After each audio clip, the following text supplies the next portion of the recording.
soon.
Hello, everyone.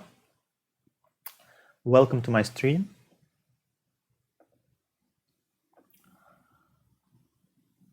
Glad to see you all. Today we are going to do Snorkeling with Summer Series Round 4. How's? Yeah. Let me check some things before that, but anyway, we are going to start soon.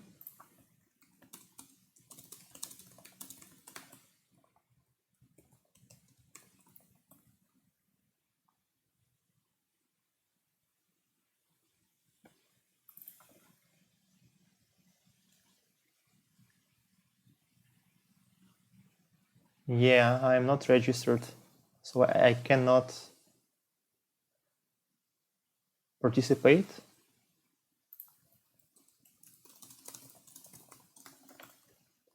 But luckily I have the register button right before, right behind, right below, that's the correct word. Yeah.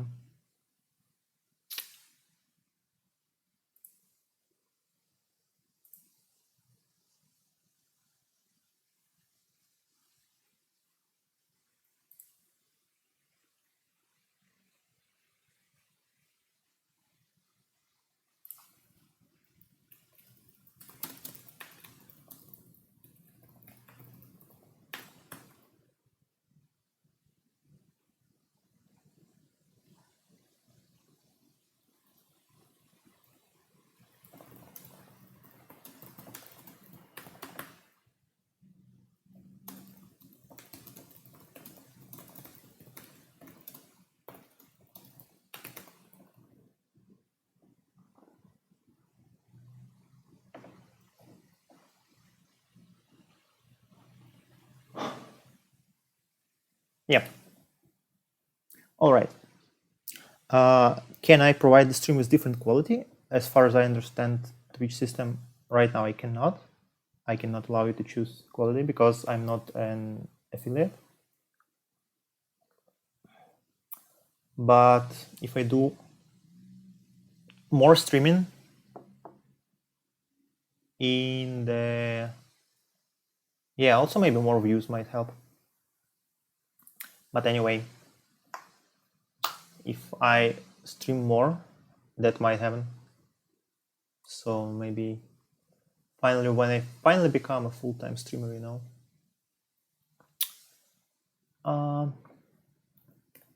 Yeah. It would be nice if I can attach Twitch chat when uploading to YouTube.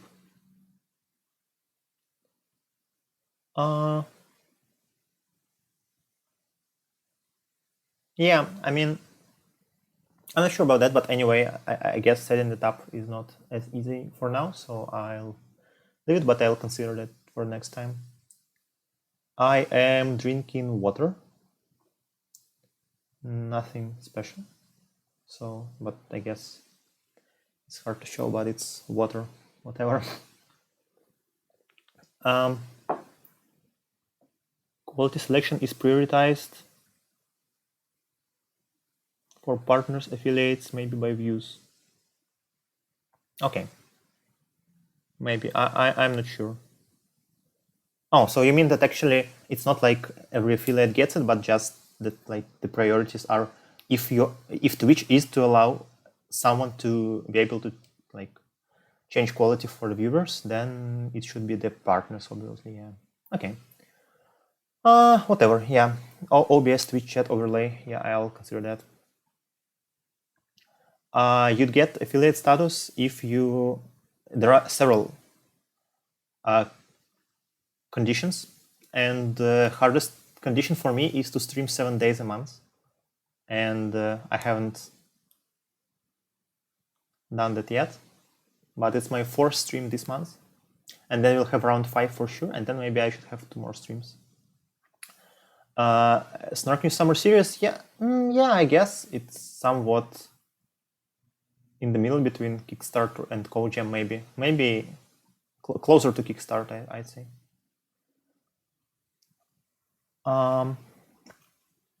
What else do we have? What happened to you on the recent Code Forces round? Problem E looks easily solvable by 1 hour. Yeah, I definitely admire your problem-solving ability as Asmani99. But unfortunately, I was not that good, and I could not solve it in 1 hour. That's basically the story. And it's a bit sad that this contest was decided on just one problem, basically, on the speed on this problem, and also like being able to solve it. And even though I solved the first 4 problems pretty much faster than anyone else, I still couldn't get like even top 30. But, and also, yeah, the fact that this problem was well known to some other competitors didn't help. But anyway, it's life. I guess I should not be worried at all about not solving one problem.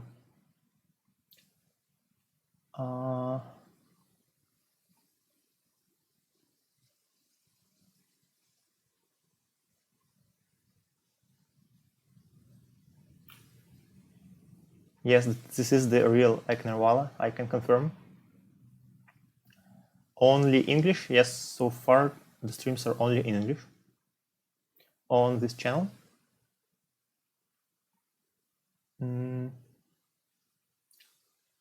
Type in suffix array and then the whole template just showed up. No, it's definitely not something only with Farm Manager. I think it's something called live templates, which can be set up in many different IDEs. And like Farm Manager requires a plugin for that. I might have a setup tour of my a tour of my setup, showing how to have the same environment. But in general, I don't feel that's necessary, just because there's nothing too special, and I just don't think it's worth it for now, because you just can use any IDE which allows. And also another point which I also like covered in like my last series of streams, I mentioned that you don't actually need to have like live templates like suffix array, one button, and then you have the template, because you only need to insert something like a couple of times during the contest, and then just go to your folder and find the necessary file, whatever, and just copy paste its contents. It takes you like half a minute, and it's not like you're going to lose the contest by that. So you don't have to worry if you don't have like any features.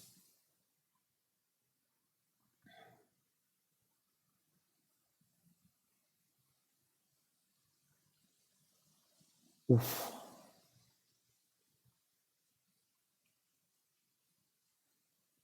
Only 2 legends and 1 stream. I mean, only 2.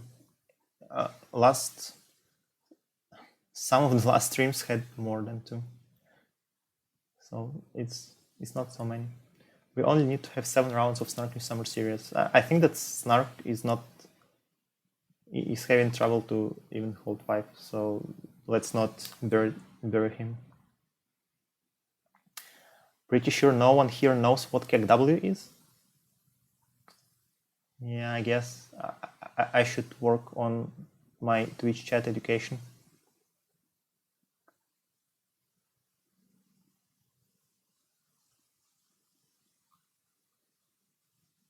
KEKW, yeah.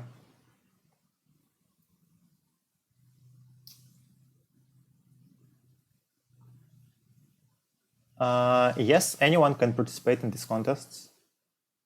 You only need to have an account at Yandex, I assume, and then it's open to anyone. But also, the problems are going to be in Russian, but I will use automatic translation today, as well as the previous streams, as I did the previous streams, and just read the problems in English.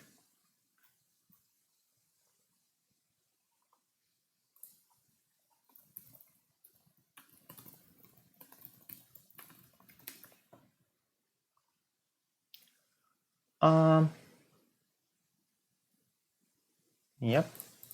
So let me also. Okay.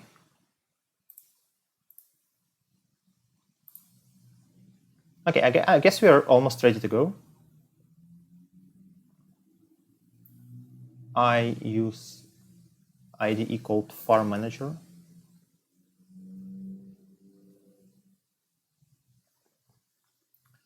Yeah, I do have a GitHub repo, but it doesn't have all the latest versions, I assume. I kind of stopped updating my library like a year ago, maybe. But I still want to try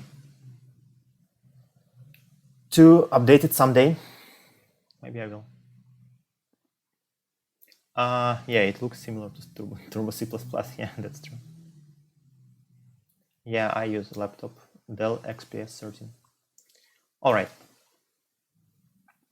I think we are ready to go in a couple of minutes.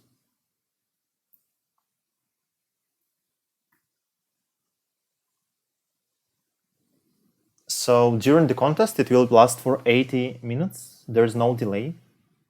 I'm going to be doing the contest live. It will last for 80 minutes, 80. And I'm not going to be reading the chat during the contest, so don't worry. You can discuss whatever you want in the chat, and you can discuss the solutions. I will not read that. There's no specific number about like how many hours I practice. It's like, so for now, I'm going to be practicing for 80 minutes now, and it's not like I'm practicing 80 minutes every day, and it's not like I don't practice more. I mean, it just, most of practice just comes from like doing contests, regular rounds at Code Forces or Top Coder or Code Chef or whatever, at Coder for sure. But it's been a while since we had the last at Coder Grand contest.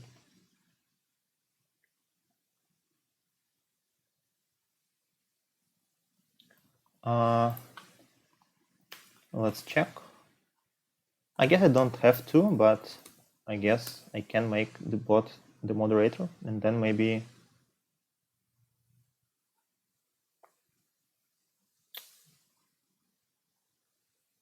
yeah. The biggest contest in terms of prize money, I think, yeah, it should be Google Code Jam in terms of prize money, but others are close. Like Top Coder Open is close, and this year it also has to mention that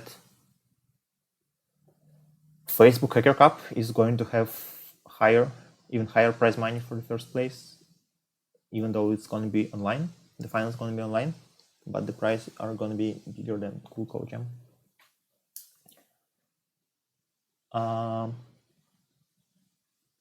No delay. How many problems have I solved? No idea, but I guess 10,000 could be a good estimate, but maybe might be off by quite a lot. It's like some people say you have to practice 10,000 hours to be good at something. Maybe in case of competitive programming, it's about 10,000 problems, but also not like every problem is equal to other one.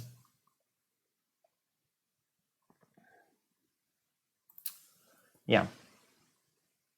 I've been talking quite a lot. I guess we should jump to the contest. Let's start it in 1 minute. Yeah, now bot is marked as a moderator, so hopefully it's fine. I don't have any troubles with my hands getting cramped, but maybe I'm not practicing enough in this case. But sad to hear that you have some problems. Hopefully I won't encounter any of those. A set of good problems? Well, I don't know. Any set is good in its own sense. I do not have geometry library. Unfortunately, that's true. So I always type geometry from scratch. And it does not help. I have to say, it does not help at all. So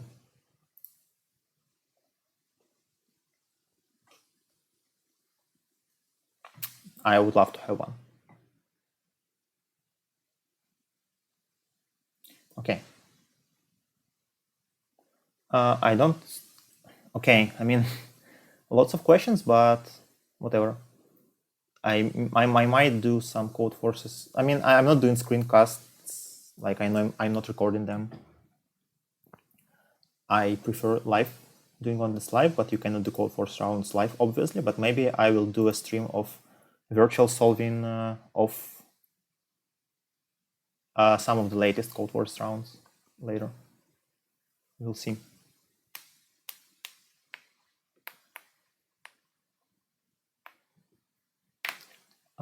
Okay, thanks for the wishes. And yeah, let's start in 30 seconds.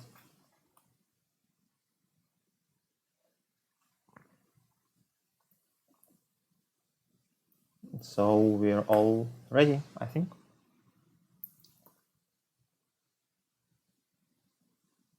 Yeah, this way. And hopefully this time the stream will also have a timer on the screen. Let's check. Okay, go. Oh, it's only register, whatever.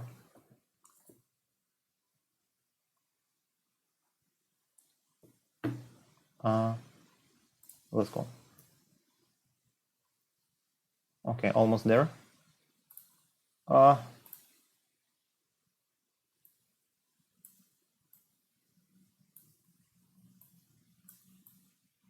Okay.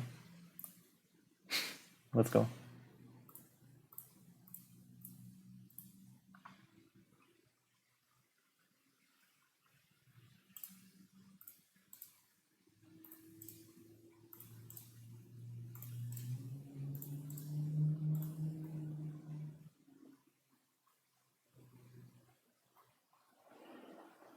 This one is quite long. This is also long. This has some geometry, apparently.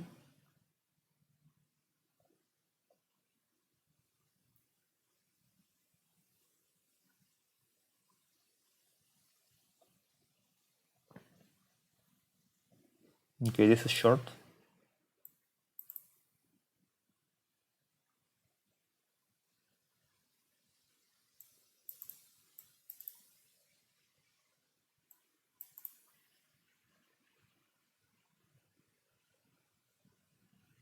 The best result for days that are not divisible by k. 7 times 100,000. Okay. I guess I can do that. So we have multiple test cases.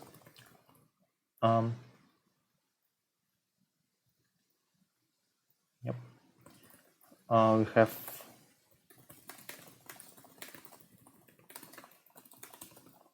let's put all the values into a multiset.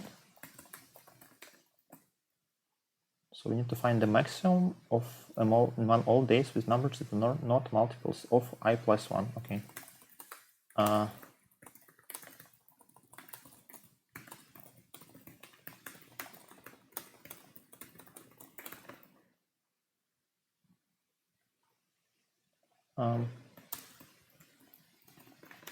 Just remove the element.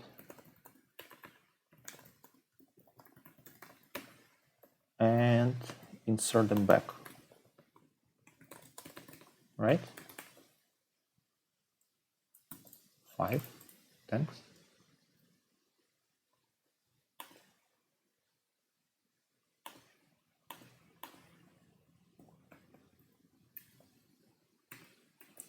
Yes, insert AI.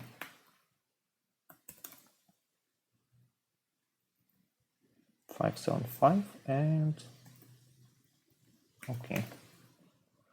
Hopefully it's fast enough, even though it's n log square. Let's go. And also,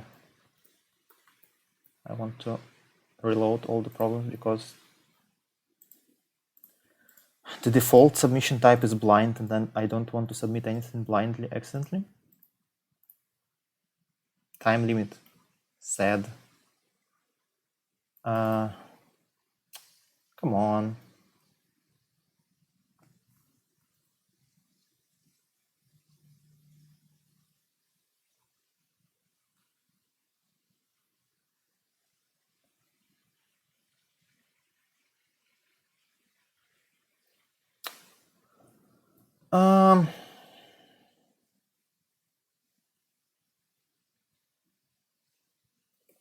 Well, I can do it faster, but it's really sad.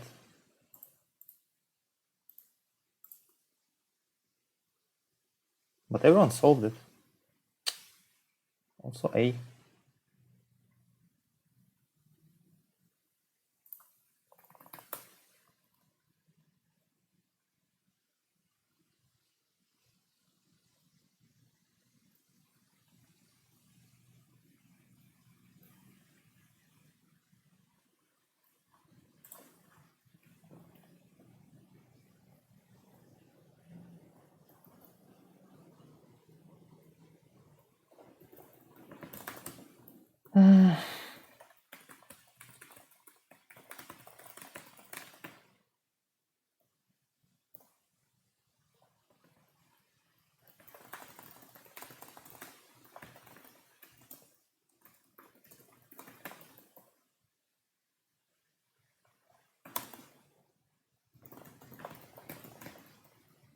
Yeah, I guess the students is easier, but still, it's a bit disappointing.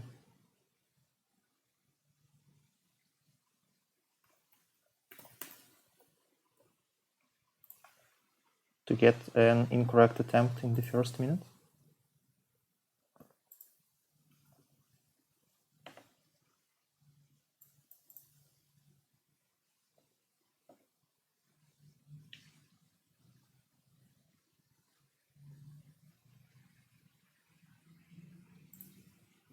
Okay. Obviously, this is much faster, but still, I liked my approach.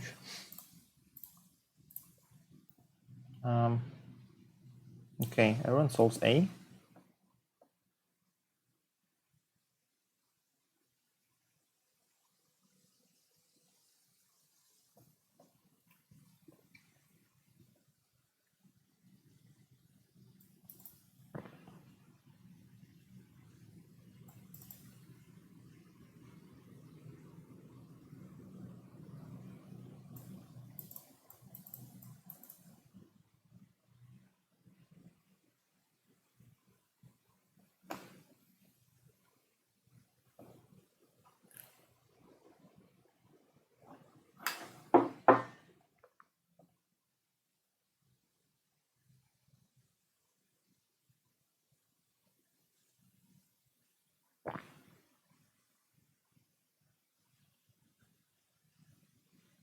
I don't understand what's going on.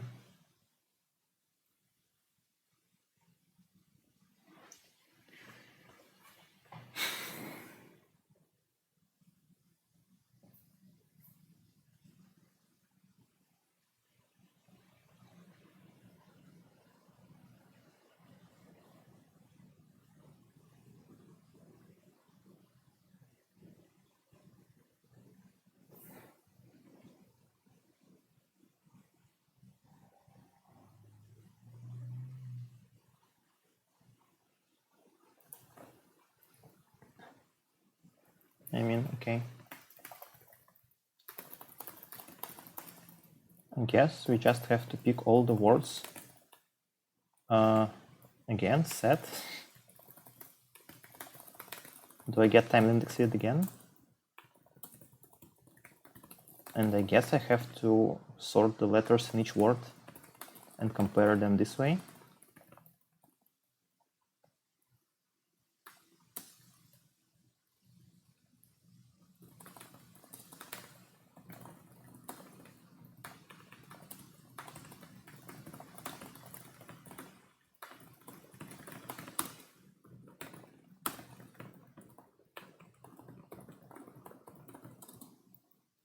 And if we have k words but in a row, then we just fix the last one,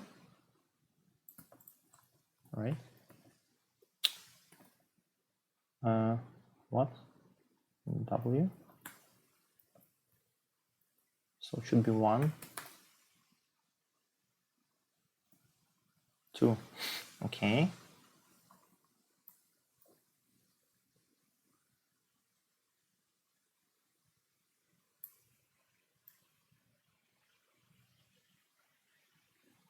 Over, lazy, slowing,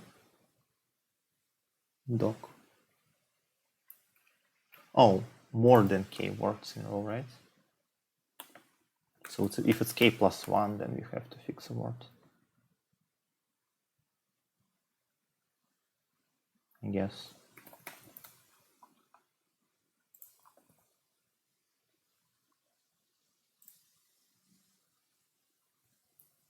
Yeah, I feel like I'm far behind now. Whatever.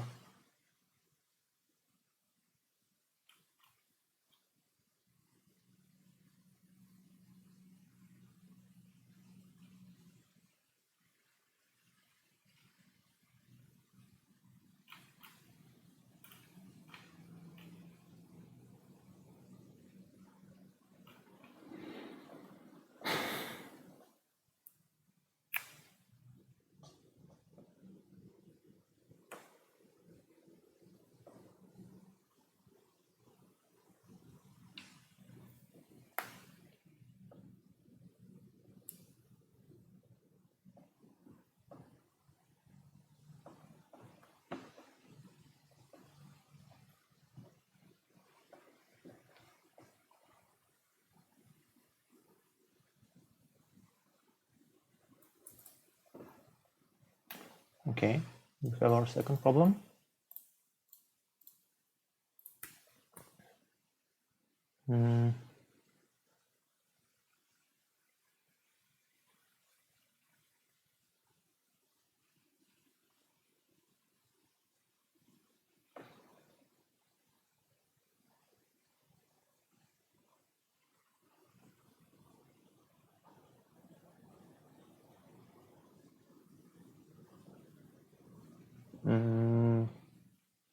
So is this problem like find the total? Find the total inside the rhombus? Not why?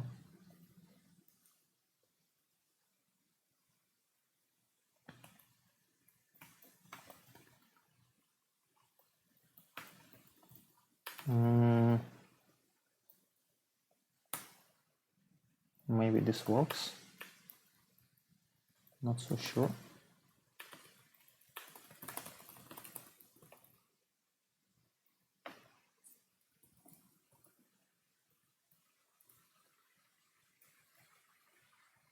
Also, any constraints on the values? No, nobody cares. Okay, I see. Why have any constraints on the values when you can have none?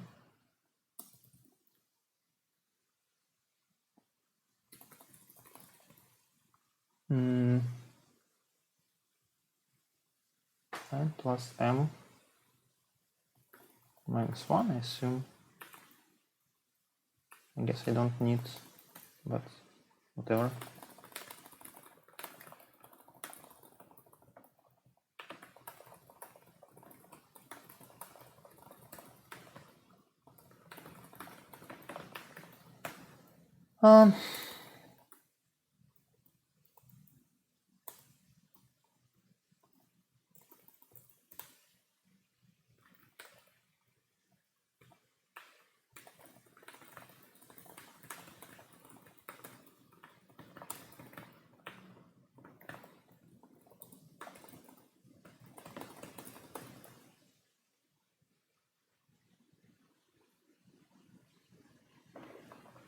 One, two, three, four, five, six, 7. 1, 2, 3, 4, 5. So this is, no, yes, this is 7, 6. Okay, so let's check. So the answer should be 3 plus 5 plus 4 plus 8 plus 5 plus 5 plus 4 plus 5 plus 2 plus 2 plus 3 plus 7. Okay. And then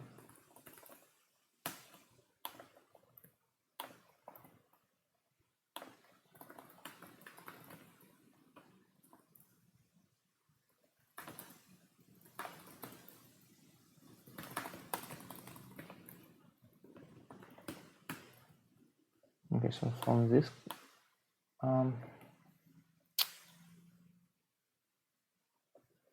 don't think I should care about the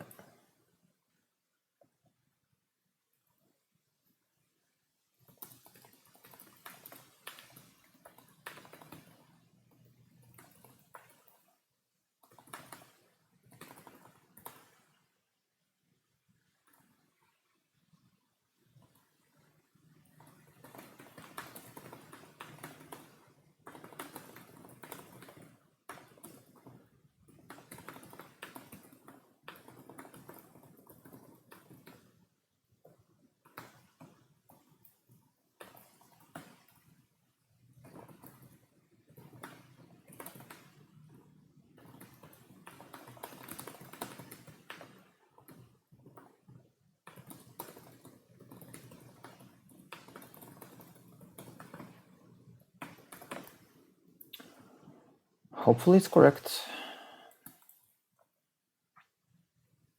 But I cannot test the second type of operations because of this example test case, which is quite unexpected.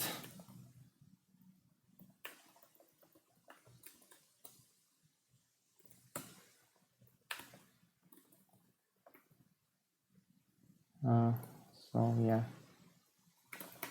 looks correct at least.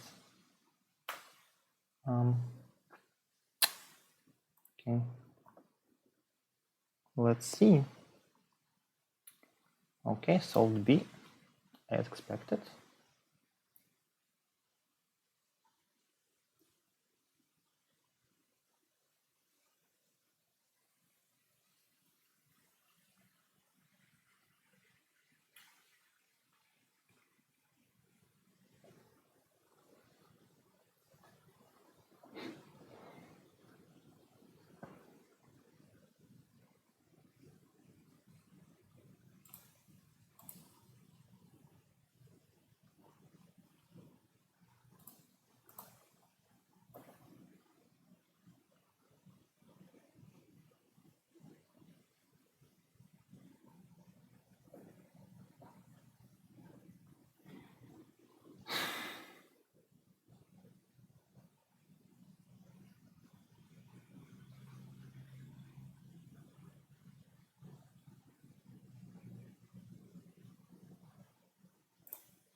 Okay, We get our third problem.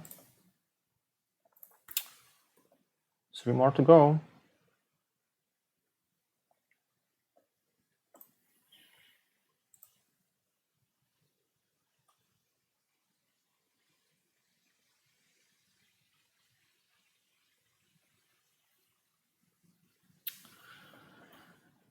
I slightly regret reading these problems in English, but it's fine.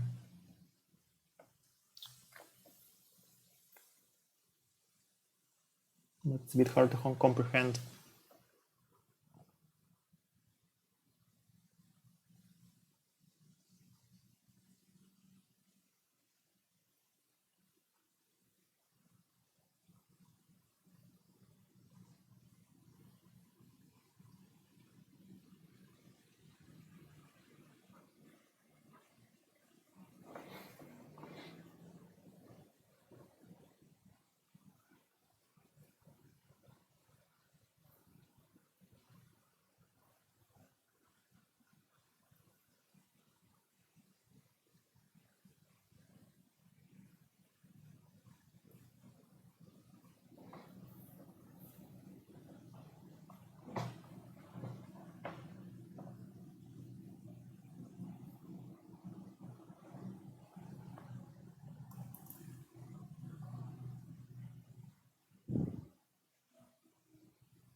Five. Okay, this is kind of straightforward. We have to, because we have each row takes at least 5 minutes. We need to remember the last 2 cities visited? 3? No, 2, right? Yeah, 2. So our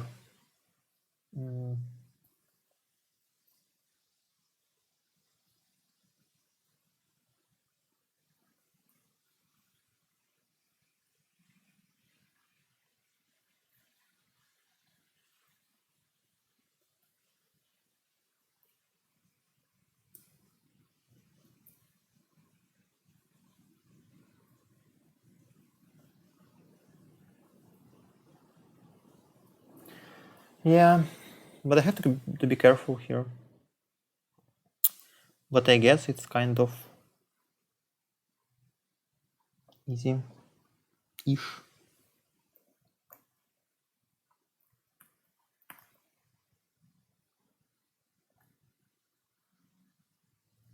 No, I don't want to try to understand problem E for now.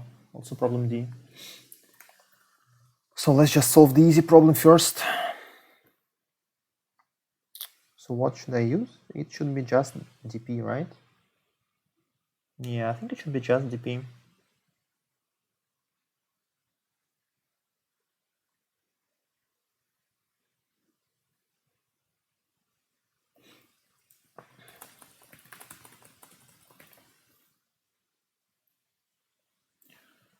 So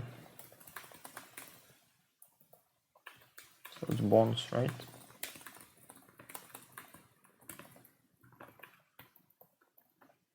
Yeah, so we are given the bonuses for the cities. And then we are given the roads.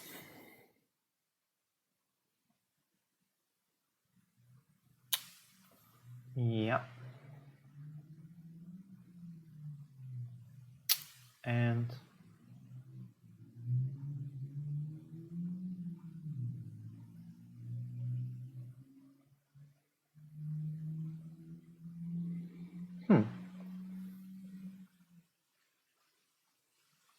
So it has to be some kind of dynamic programming. Yeah, I guess I should think through it. It's not super straightforward. But in general, I want to remember the last, like the current time moment, and the last road I used, right? Yeah, I think so.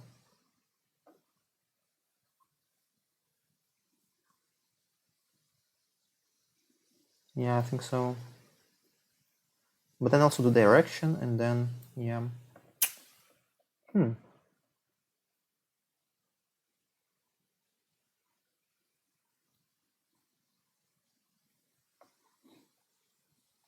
Then I try to loop over the next road, and then I have two options, right?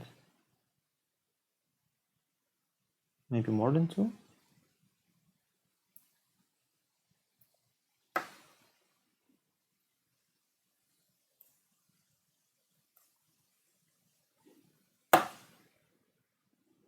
And if I go somewhere,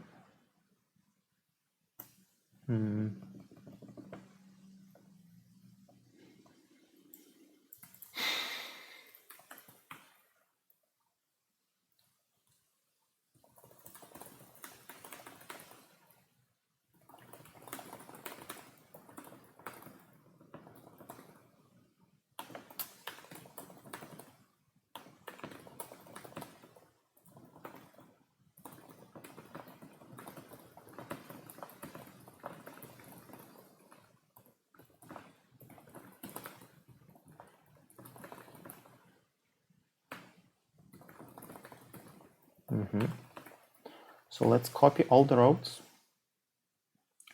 and let's also have a fake road.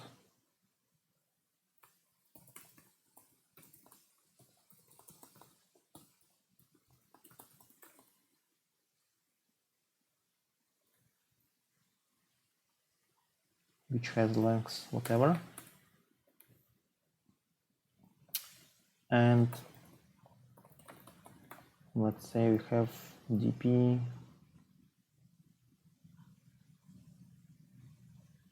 of time, obviously, and then also the last road, and dp value will be the number, like the total bonus we got. So we start from 0, and let's say we used road m plus m as the last one.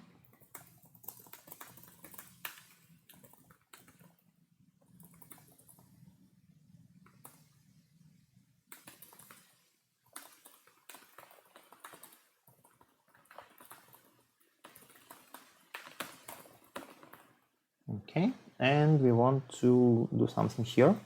So one option is just stay for 15 minutes. So if I plus 15 is no more than 15, then dp I plus 15. Yeah, but j is not correct here, right? Yes. It's not so nice. Because if I stay in some city for any time, like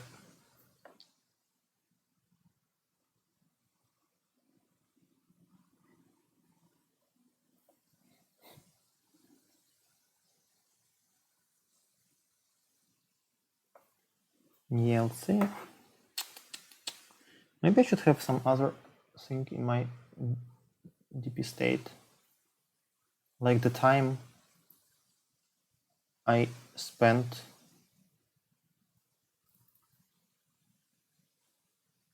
before, like the time I stayed. No, I don't want that, right? I don't want that at all. So what can I do?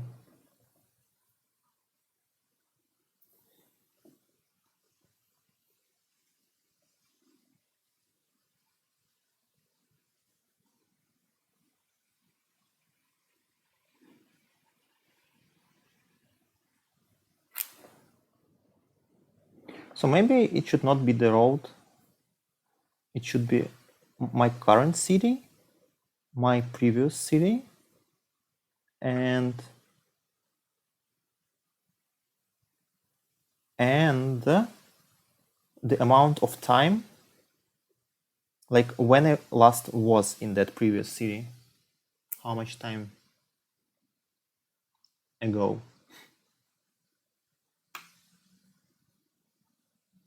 But it's also not that easy, because if I want to stay in the same city,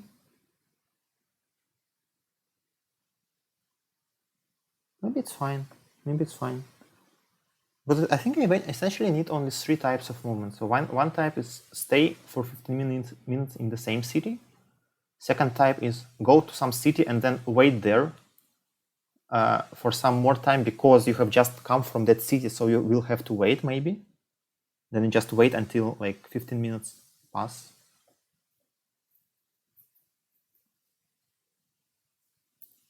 And the third type is just go somewhere else, not to the previous city. But it's not clear totally. Do I need any other types of moves? I'm not sure. Oh, let's try to understand C maybe.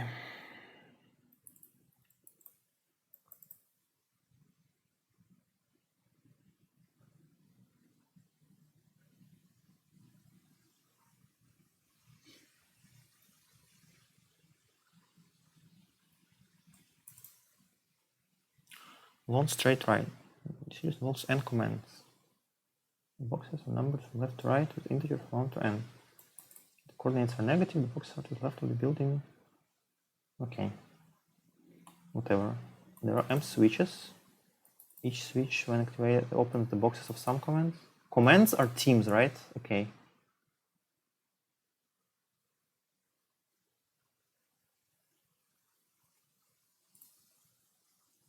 And the boxes are not the box, it's like the Formula One, right? Okay.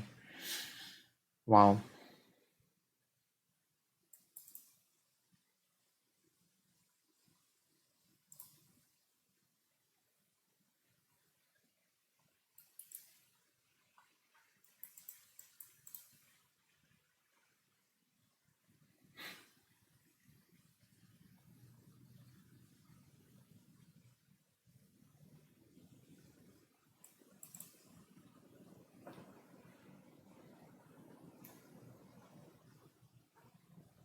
Okay. 10 to minus 6, are you sure? I don't think so. Negative million, I assume. This problem actually looks interesting. Somewhat, at least.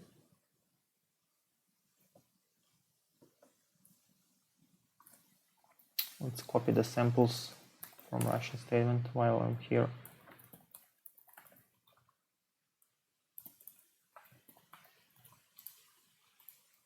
Comma. Okay, thanks.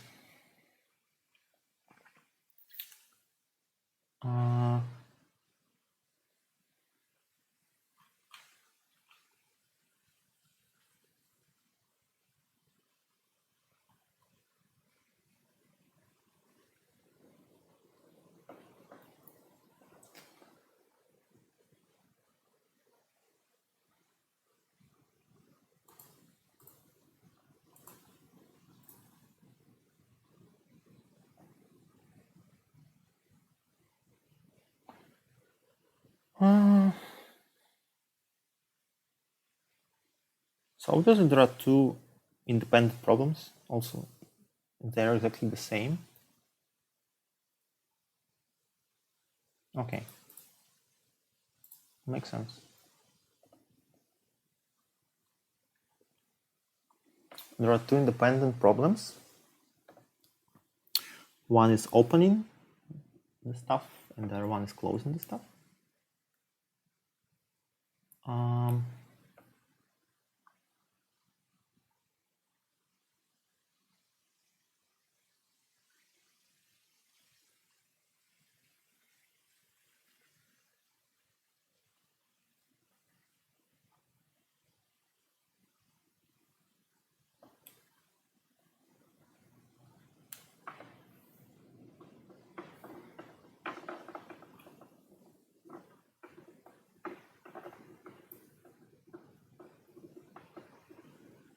Yeah, so let's say I want some prefix and some suffix to be open eventually. I want to know if it's possible.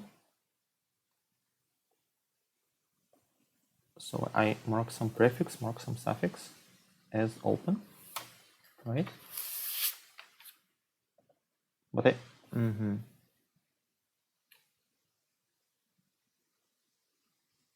yeah, I don't care about other things, other boxes.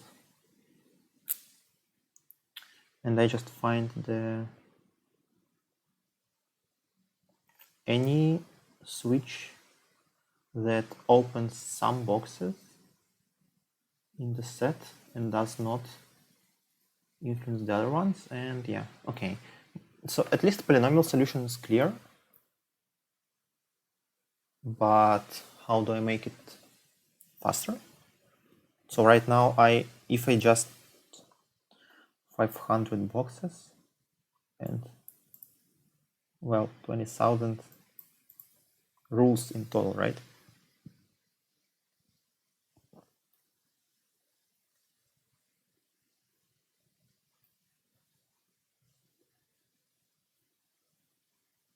Kind of 20,000 switches, but you know. So let's say I loop over the prefix and the suffix, then I have some troubles, right? Because I had to do some kind of BFS afterwards, or what? For loops are not going to be fast. Yeah, it's just BFS, right? Yeah, I think.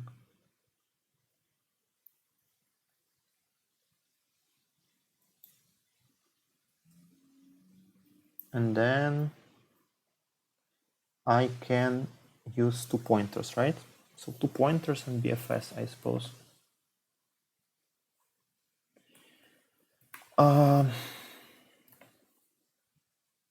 Why am I trying to solve 2 problems at the same time?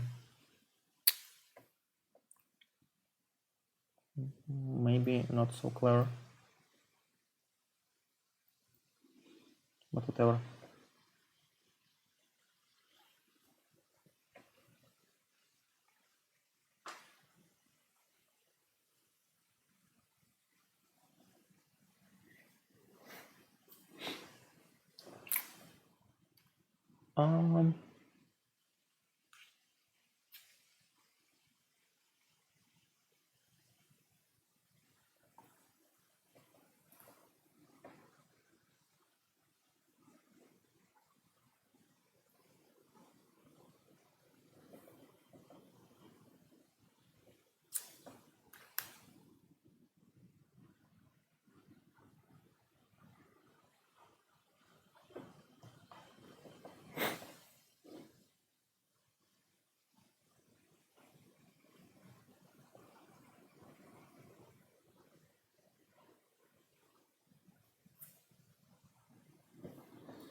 Okay, let's try.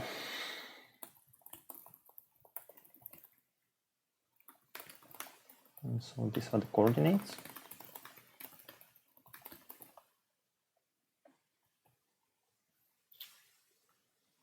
Come on.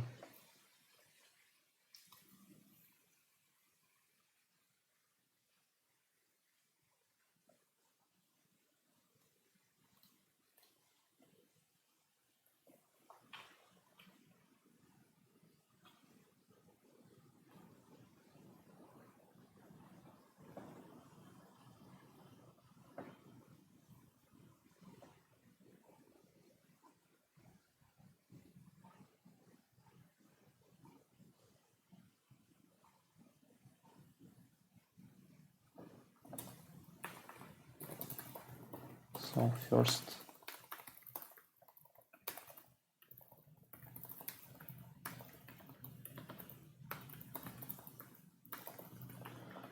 pos is the first positive coordinate, and then I want to do some kind of 2 pointers.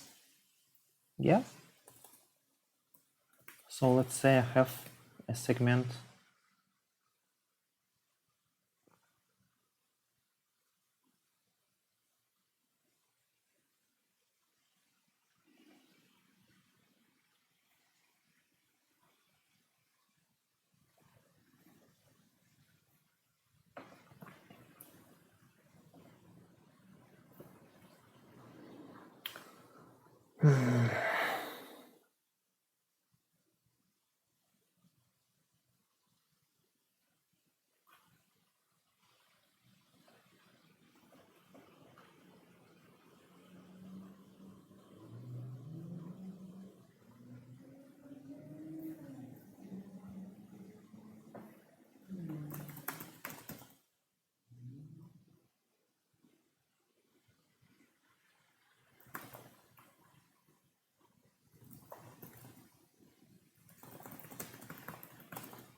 So if can from to, what does that mean? It means that if I ignore all the boxes from to 2,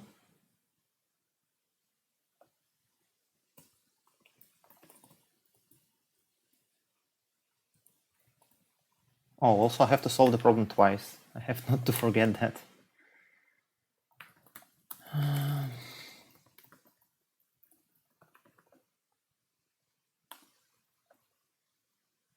Yeah, it's not easy for me to implement it quickly.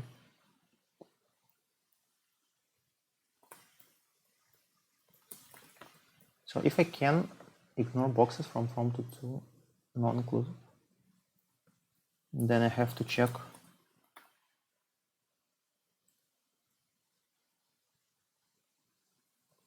So if I cannot, then I have to ignore one more box, right? But if I can, then I can try to not ignore the next one. And also here, I want to, whatever.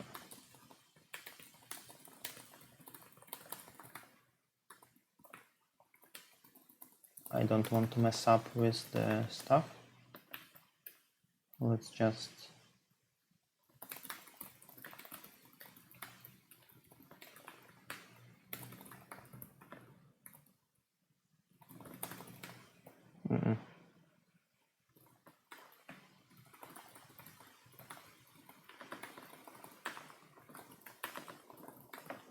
I think so. I think this way it's correct. And this. And this. Okay.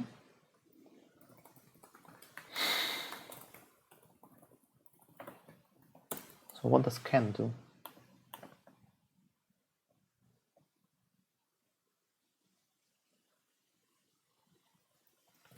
Okay, so for each position, I want to find a vector of switches that do something with this position.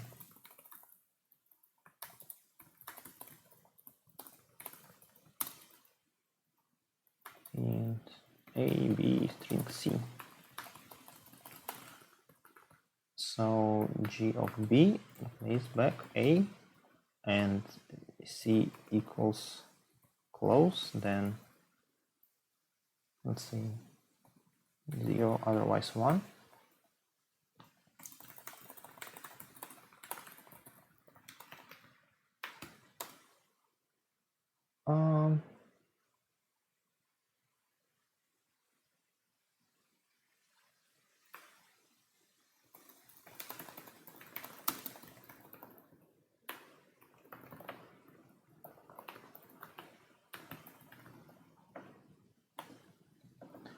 I switch all the, yeah, I think so.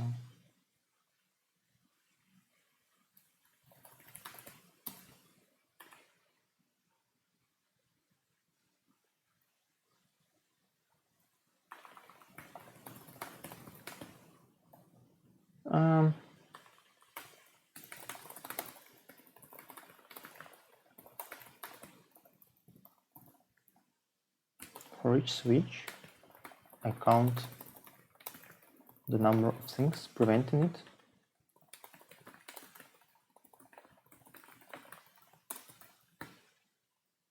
Fails of P first plus equal to 1.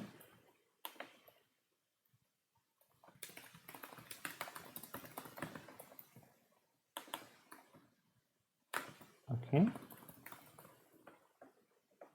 And also this.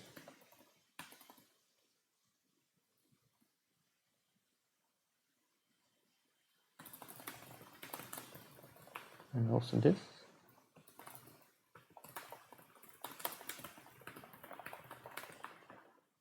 And this. Yeah.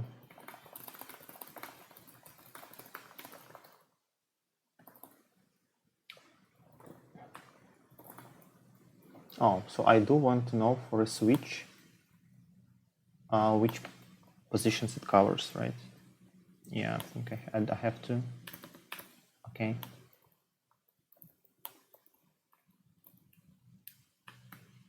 Let's save that.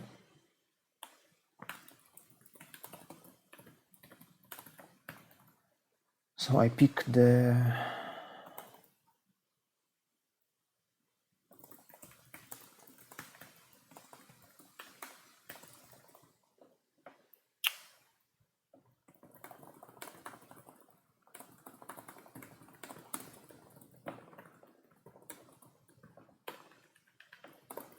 I think something like that. But maybe some details I don't see right now. Okay, Ildar's definitely given me some chances. -3. Well. Okay, not looking good. Okay, so one thing obviously which I forgot was to switch everything here as well. But I don't think that's the problem, the main problem at least.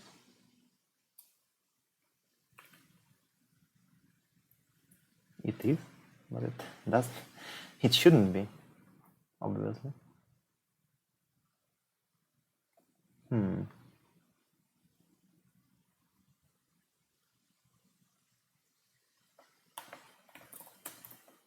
Okay.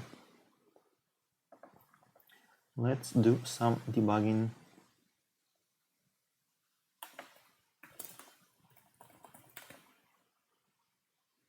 And also, I think might have to go here. Whatever.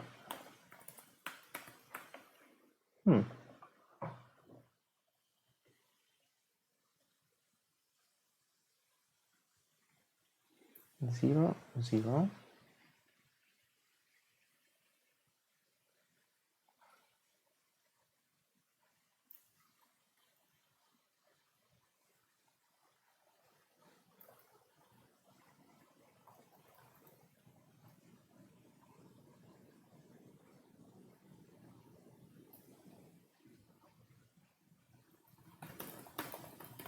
What? Am I missing something?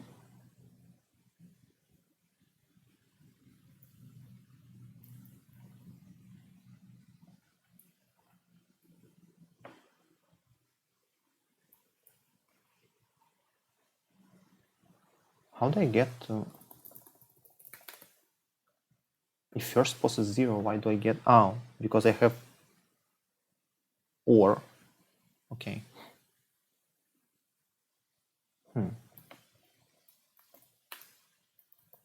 Should it be AND? Maybe. Probably.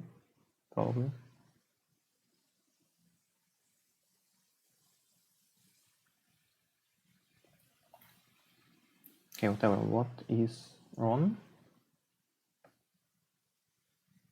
Oh, okay, I see.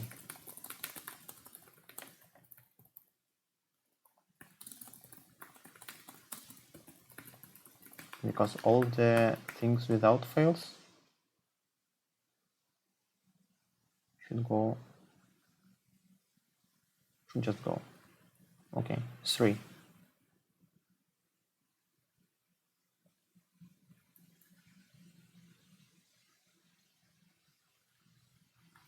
Wait.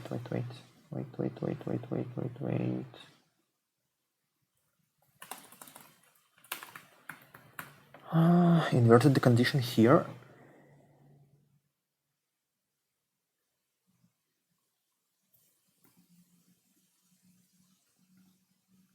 Oh, but I have to go back, right? So it's just like this.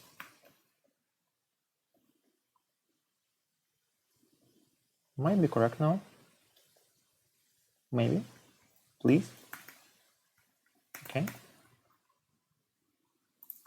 Let's submit. And get back to problem E, I guess. I guess not D, but some people do try D. Maybe I should read it at least, but not sure. Whatever.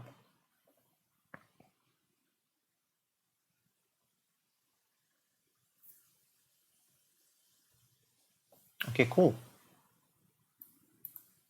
Not too bad. But maybe not too good. We are tied with Andrew. Nice.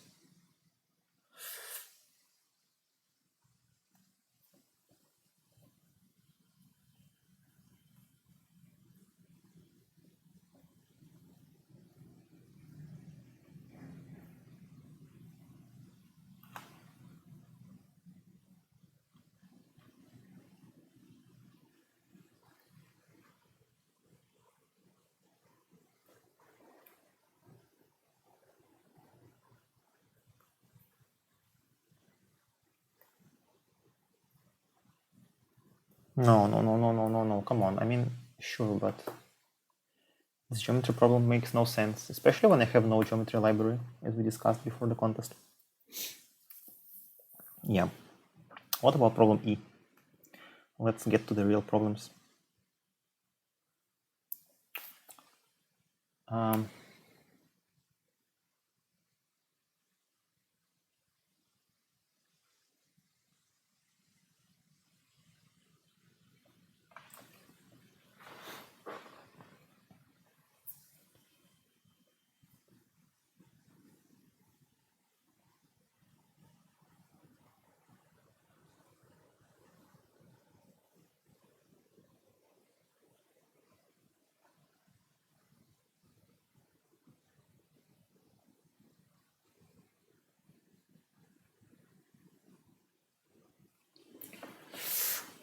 Yeah, it looks easy to mess up in problem E.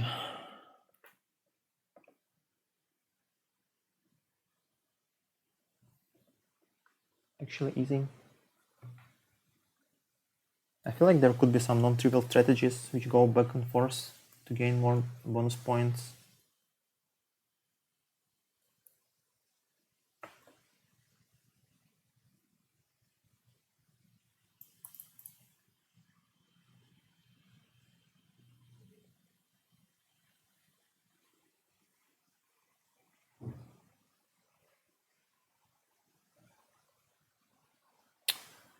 I mean, is it like, what is this problem? Is it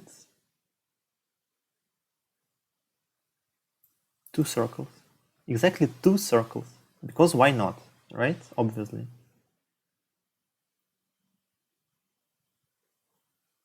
10. Thank you. So 2 circles, and then I need to find the shortest distance between 2 points, avoiding the interiors of 2 circles, and do that 100,000 times, and then do like the Hungarian algorithm. But it's like, what? Just why? Why would I want to find the distance between 2 points in a path that doesn't intersect the circles? Makes no sense.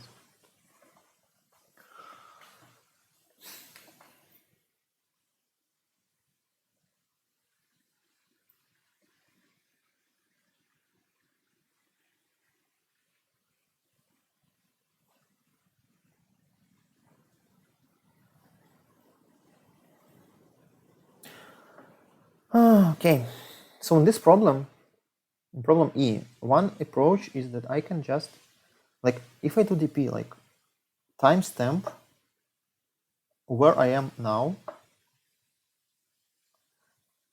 how much time,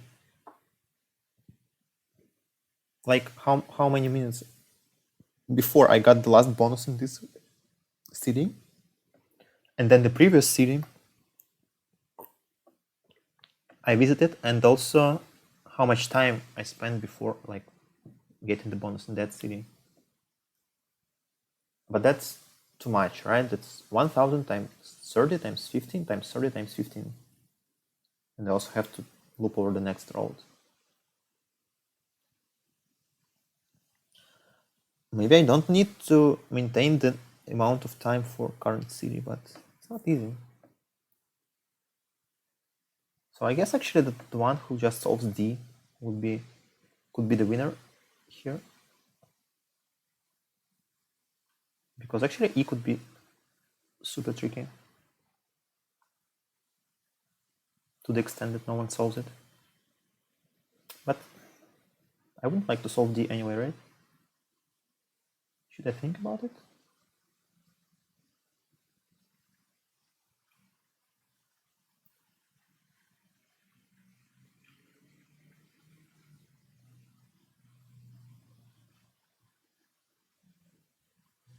Oh, so they run in straight lines.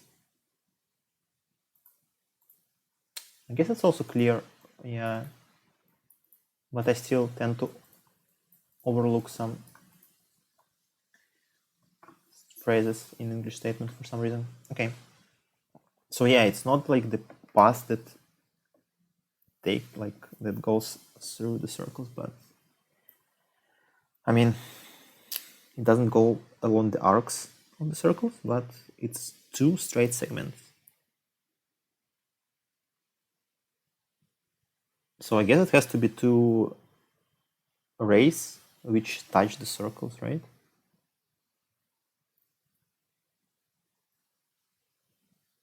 I mean, two tangents circles. But yeah. Okay, no, I guess I was super wrong. Two people solved E. Okay, 25 minutes. I think I should focus on E.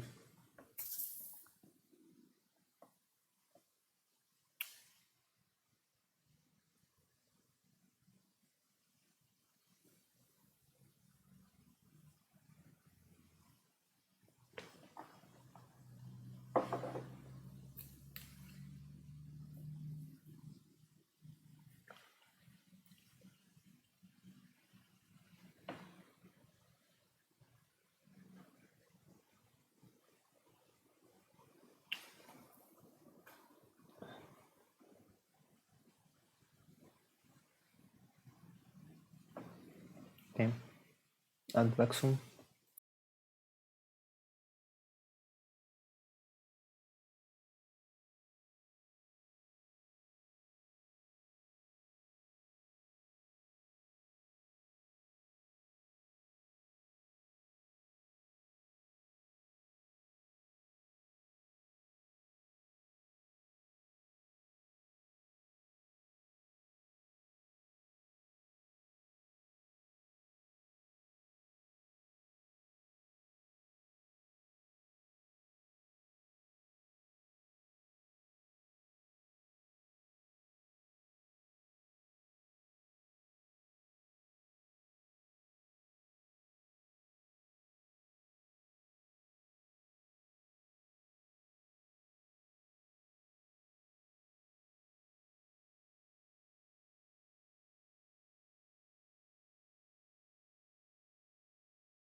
Hello again.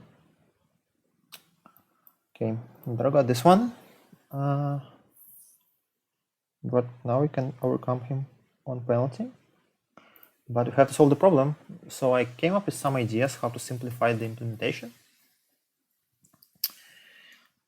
Hopefully it's going to be fast enough and also correct. But we'll see.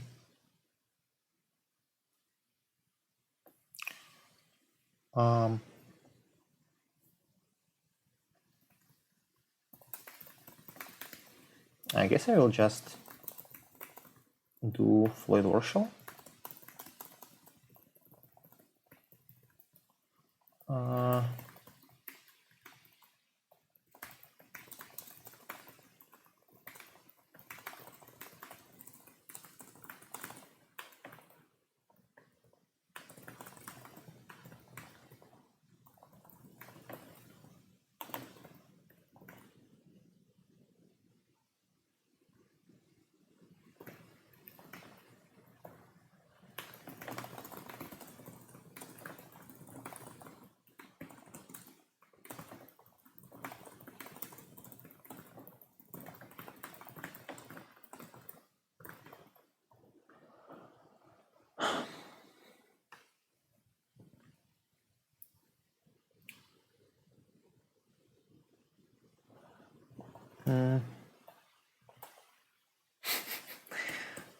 Yeah, I like a lot of vectors.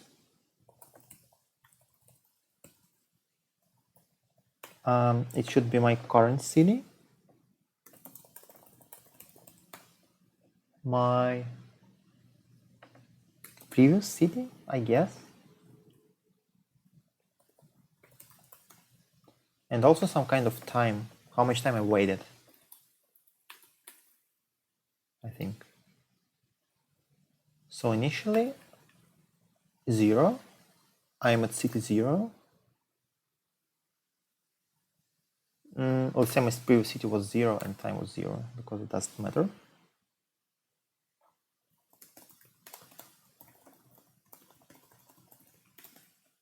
And also, well, I can do this at least.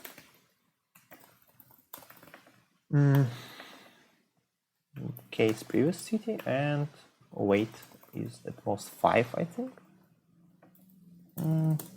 We'll see if I need that here actually, but anyway. And so if the current city is the last city,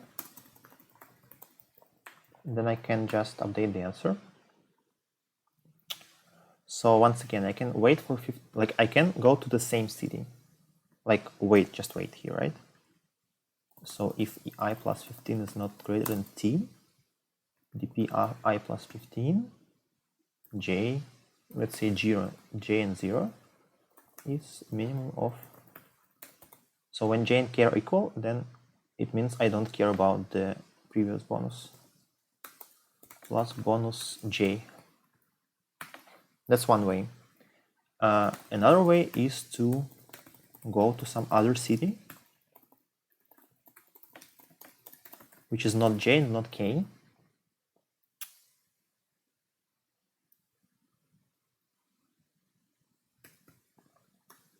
And so I go to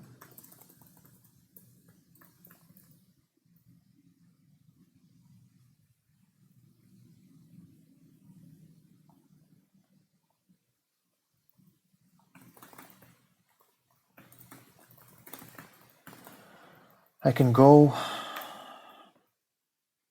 yeah, I'll spend this amount of time. If it doesn't exceed t, then I go to ni, 2, the last city was j, and let's say the weight was 0, right? Because I don't have to wait in this case. What's bound? It's bonus. And bonus 2, I think. And finally, the tricky case is going to city k.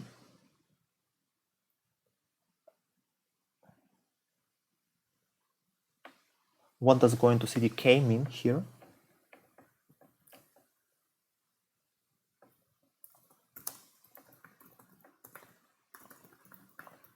go from j to k if ni is not greater than t. Yeah, here I have to use my weight variable finally,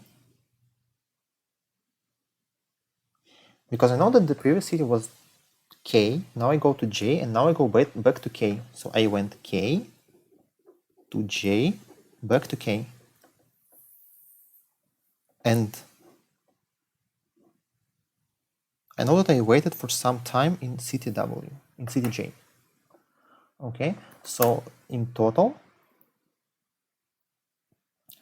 the difference of times of my two visits to k are twice the distance plus w. And new weight will be 15 minus the difference. And next, actually, maximum of 0 and 15 minus difference. And I also add that value to ni. And again, I have to check that it doesn't exceed t. I think that's the way to go. So then I go to ni, kj, and uw. Plus bonus k. I think that's the way to go.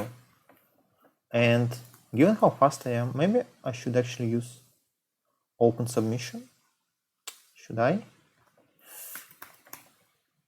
Well, maybe I should first make sure my solution is correct. Yeah. I only can go here if j is not equal to k, obviously.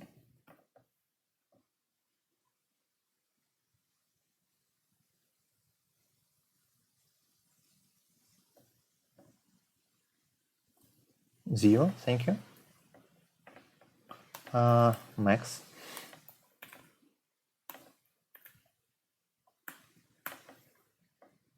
Zero is interesting anyway. Okay, 10. So 100 penalty minutes, it's fine. I think I should submit open. Hopefully that's not too bad.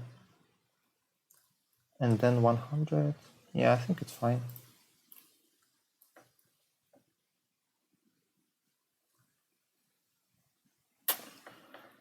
I'm a bit worried, but let's see.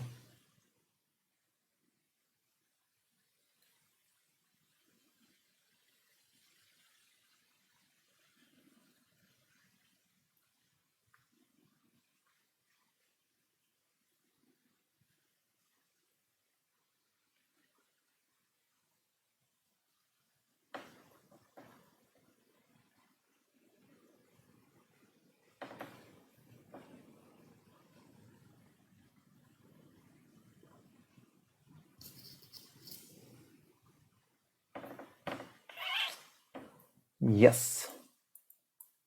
Now the question is whether I win. That's not obvious now, but... Oh, Andrew submitted it 1 minute later, and he got wrong answer. Yeah, someone can overcome me if they do blind submission. Yeah, maybe, whatever. It's fine. So can I do geometry in 9 minutes? What do you think, chat?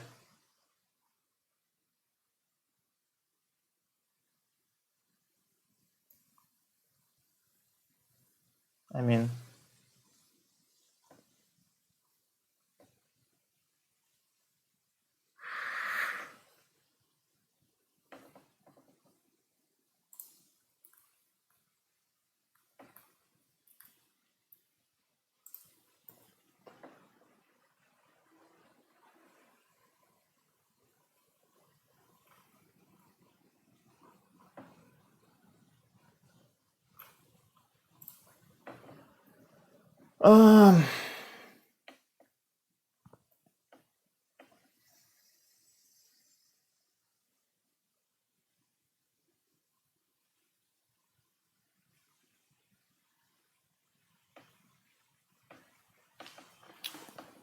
Isn't it like awful?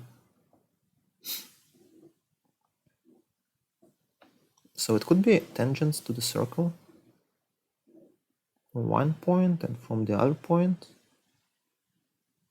I also have to check if my segment does not intersect the second circle.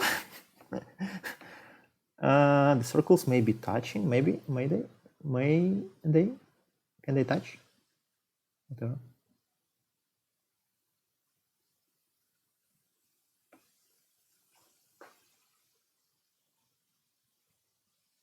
Maybe.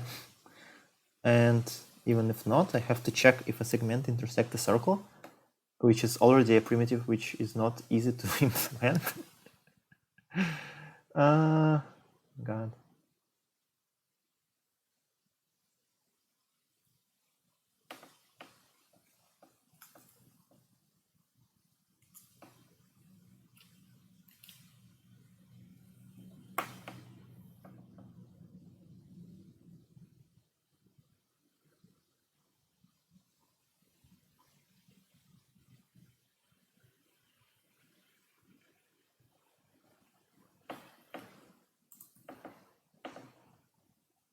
Wow. Impressive. For real. Wow.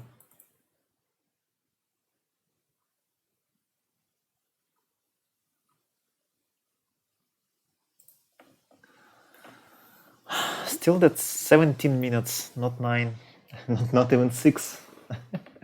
Yeah, I guess I won't do it. Sorry, chat. But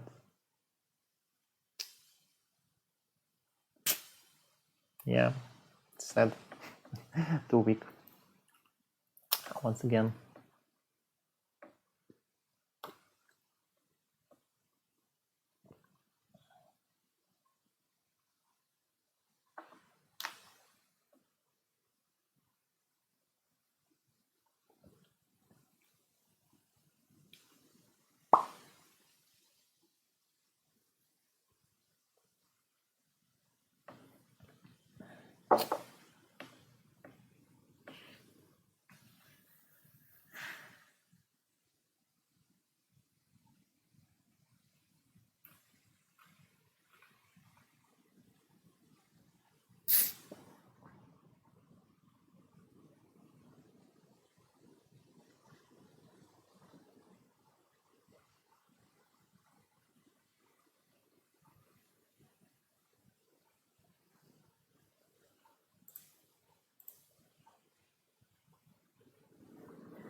Actually, it's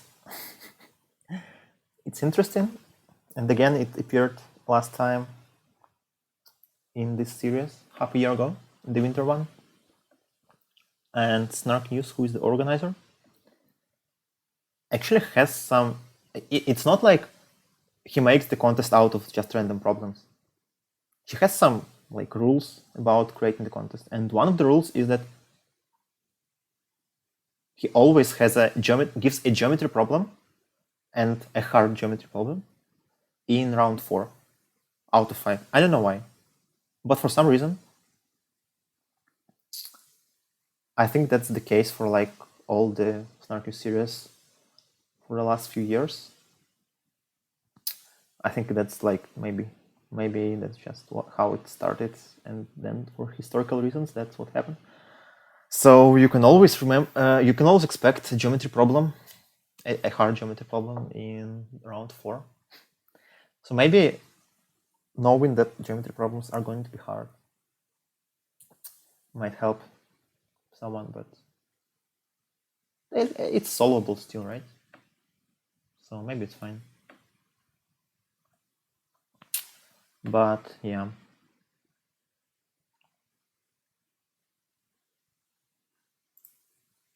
When I have no geometry stuff, I mean, it's not like it's undoable anyway, right? But it's so it has to be 2 tangents to the circle, right? From for each point. Does it have to be tangent? Even?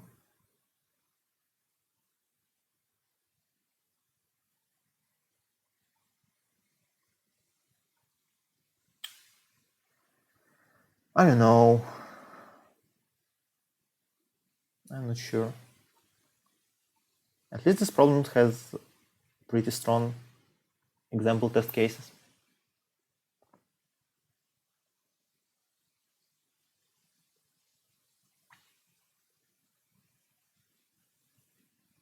But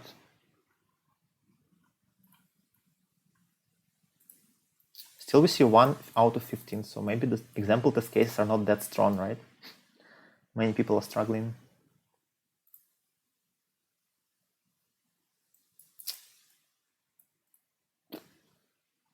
Bad luck. Tough luck. Ildar is trying D. He might solve it. But anyway, hopefully my performance is actually enough in this round to win the series. As far as I could remember. So the system here used here is GP Grand Prix 30. So the first 30 people get some points according to a table, which is like 100 for the first place, 75 for second place, and so on. And then just the performances in 5 rounds are just added for each participant, and just the one with the highest total wins. And since I won the first 3 rounds,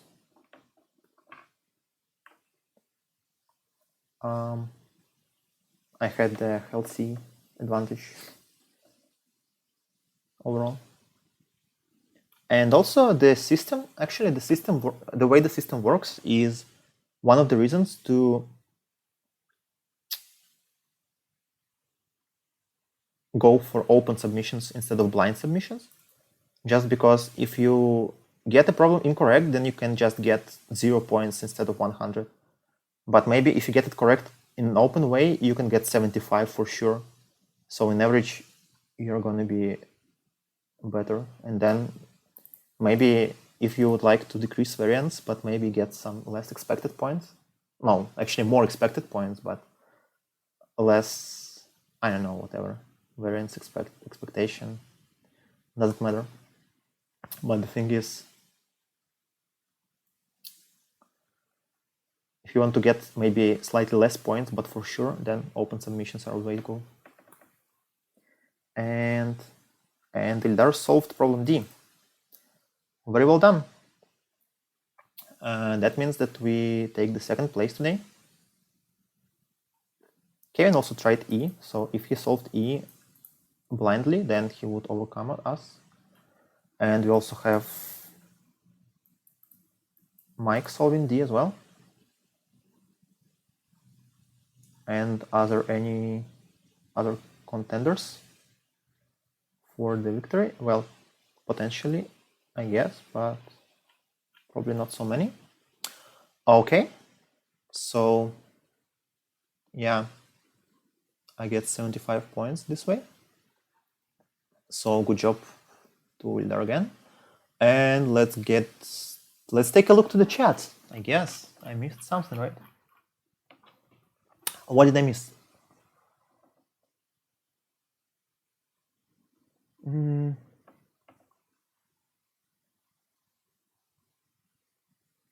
guess I can hide the timer. Did you like the timer thing, by the way? I think it was pretty nice to have the time before the end of the contest on the screen. I think it worked correctly, and I guess it makes the stream more watchable.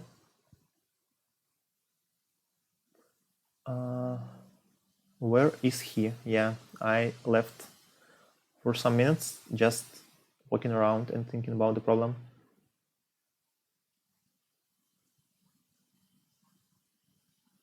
Tourist not realizing he needs to do everything yet. Yeah, I guess I was not going to do everything in any case. Just, yeah, I was pretty slow today. So, for example, Ildar solved the first problem on minute 2 and the second problem on minute 3, and I solved the first problem on minute 5, and the second one on minute 9.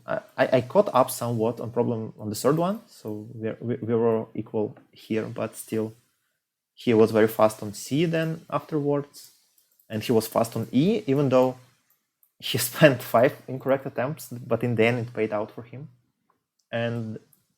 basically that's also a reason to do open submissions. You just submit, and then just get the problem accepted as fast as possible so that you have as much time for the remaining problems as possible. So in this case, I guess it worked perfectly for him.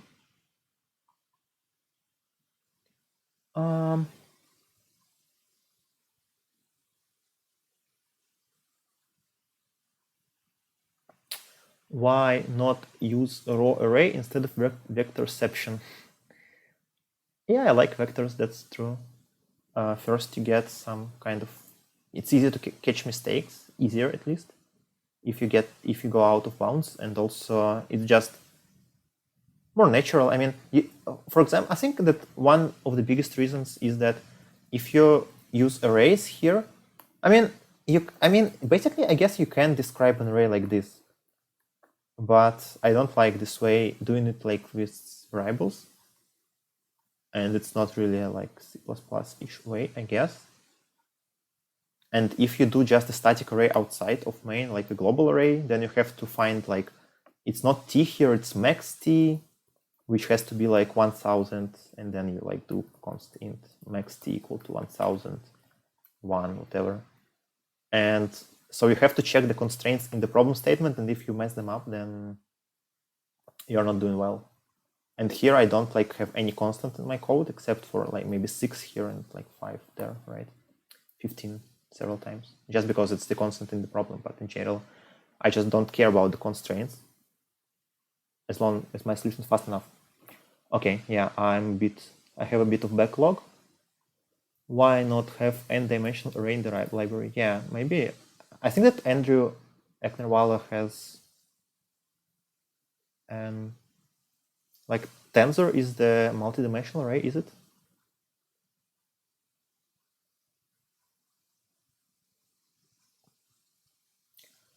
And yeah, so I didn't submit blind. Like one thing is because I could beat the result of Ildar I knew beforehand, even with open submissions, and also just to be sure that I get the problem eventually. A lot of people saying yes, yes, yes, go for D. Yeah, sorry for letting you down. What else? What else? What else? What else? What else? Lots of time. Lazy. Not lazy. It's just too hard. Sorry. Can you try? Yeah, Hungarian is the easier part, and the hard part is indeed the tangents. Okay. Ildar set xd. Fine.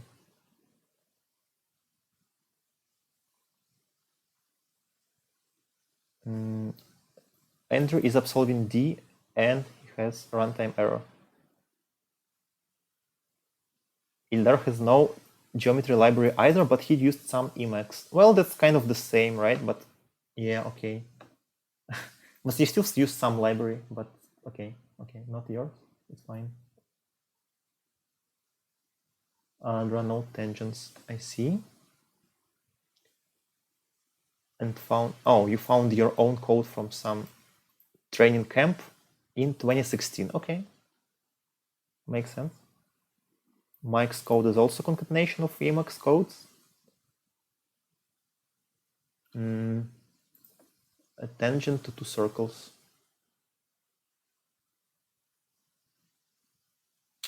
Yeah, some code, okay.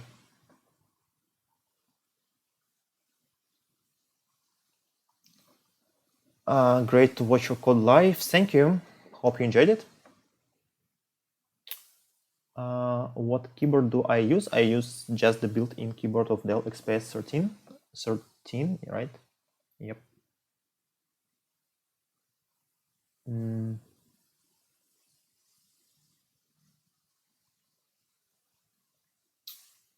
Hungarian is giving runtime error. That's unfortunate. Where did you copy it from? So blind submit is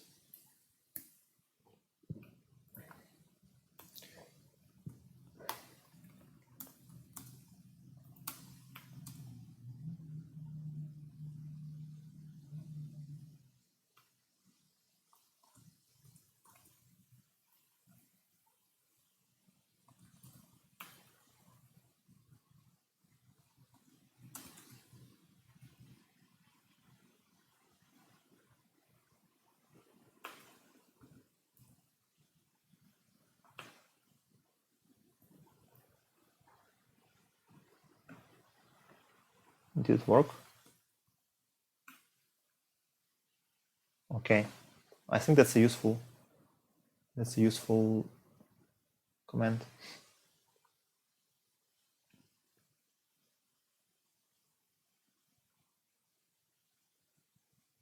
When I was starting out, did I ever absolve USACO problems? USAC, I'm not sure. USACO, is it fine to pronounce it that way? At least I do, but I'm not sure if people do that from the USA, whatever. I think I did. Yeah, I did quite a lot of USACO contests back then. And I guess I have solved some of the problems.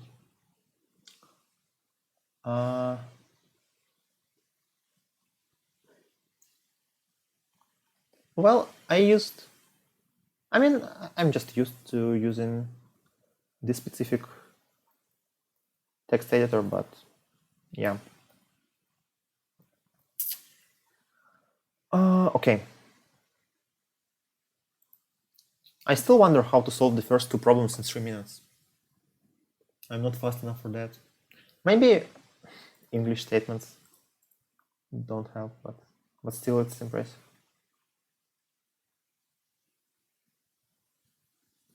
And also it was said that my solution to F was too slow, the first one.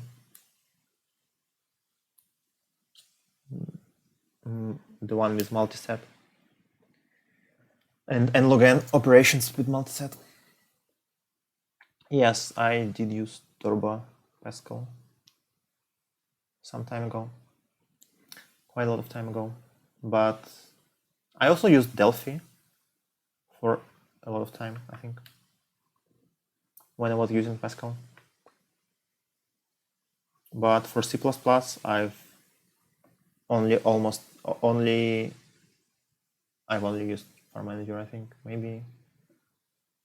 Yeah. No, I didn't actually try Visual Studio Code. But also I used the GNU C++ compiler, and Visual Studio has some differences, I bet. Yeah, let me open the overall standings, by the way. Can I? Yeah, so it's not yet updated because the round is not over yet, but maybe it will be updated in half an hour. But here are the standings of the series.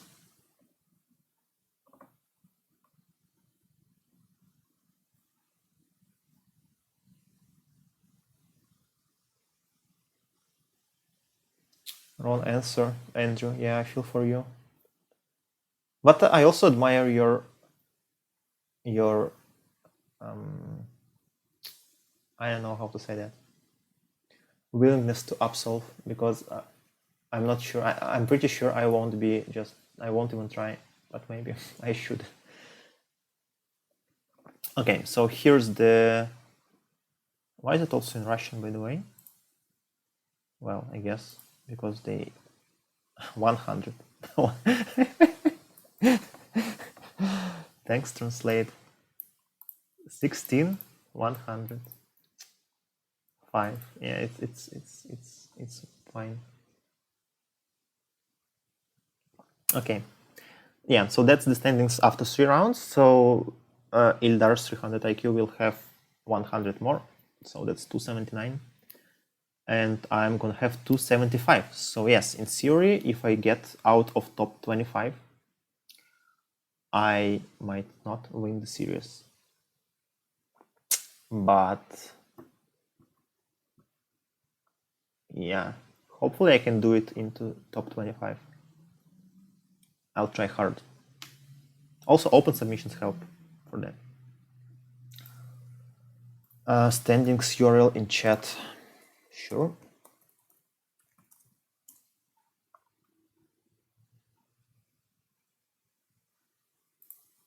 And round standings, unfortunately, I don't think you can view them outside if you have not started the contests yourself. But you can see it on my screen, at least the top people. Let's also refresh. Okay, goal 1 finished.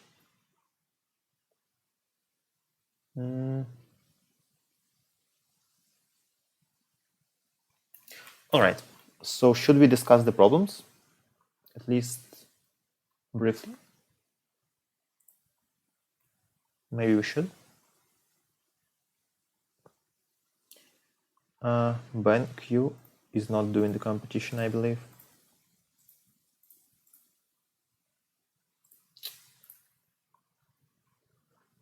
So problem A was the easiest, yes, one of the two easiest problems. The statement is not nice in English, but the point is that there are some words in the dictionary, there are n words in the dictionary. So these are the words from the dictionary. And then we are given some text which contains m words. And if a word contains, like, the word might be misspelled, but if it contains exactly the letters that it should contain, like if it contains the letters that are the letters of some other word, so if only the order of letters is different, then this word is not considered misspelled. For example, JMUPS is not considered misspelled because jumps is a dictionary word. And finally, like, we are given the text and we want to fix some of the words, make them spelled correctly, so that we don't get more than k consecutive misspelled words. And this problem is pretty easy. I mean, one part is just for every word in the text, you have to decide if it is like if the letters are the permutation of some dictionary word or not.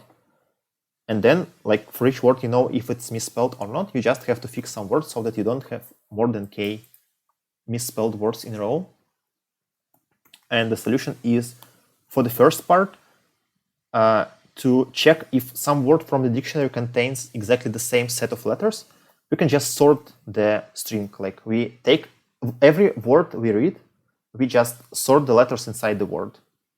So we can call sort on string just like any C++ STL container, and it will just sort all the letters inside the word in lexicographic order. I mean, from A to Z, basically.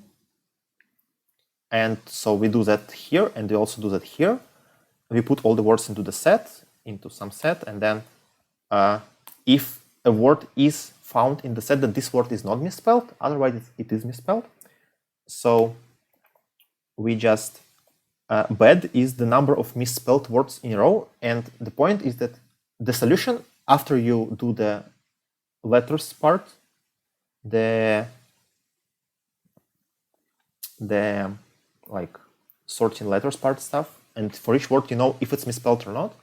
The solution is just simple greasy. You go from left to right, and whenever you find k plus 1 misspelled words in a row, you just take the last of them and you fix it. You don't have to fix any words before it, but if you have too many of them in a row, you just fix the rightmost. And then you go, like, proceed and continue. So it's an easy greedy algorithm. And so if the word is spelled correctly, you just set the counter to 0, the counter of incorrectly spelled words in a row. And if the word is misspelled, you increase the counter. But if you have k plus 1 words in a row, you will be fixing this word, this current word. And the counter will be reset to 0 after you do that, but the answer will be increased by 1 because you have fixed one word. And in the end, we output the answer, the number of fixed words. And the complexity, finding in set is log time.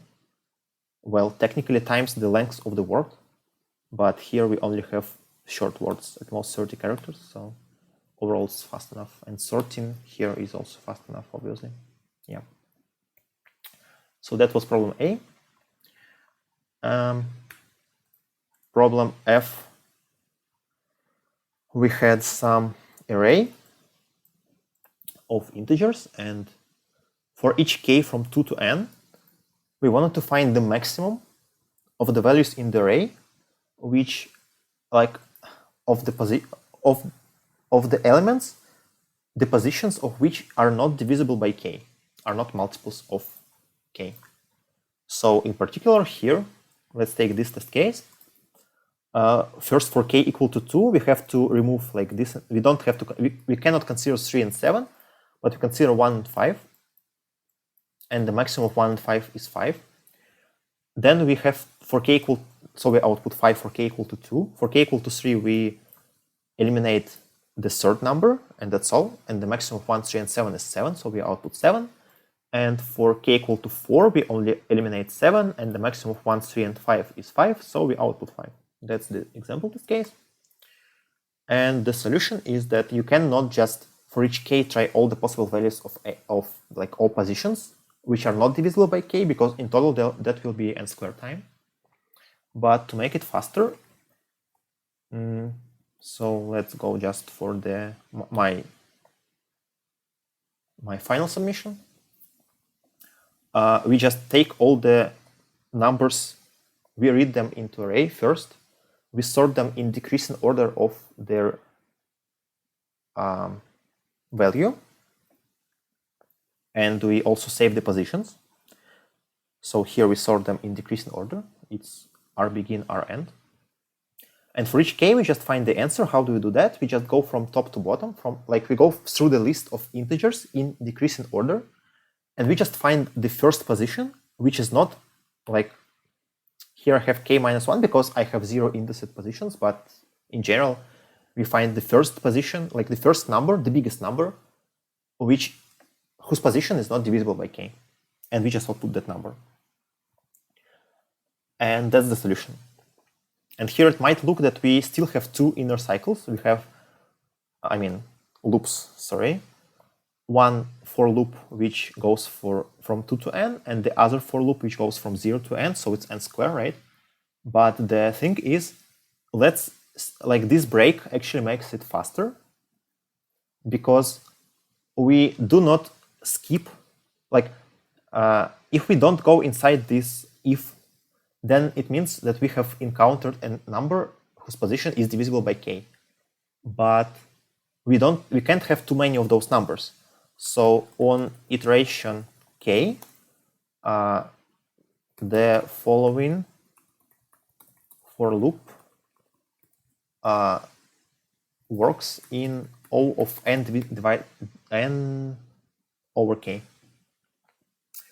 Because n over k is the number of positions which are divisible by k, and we only can skip that many positions.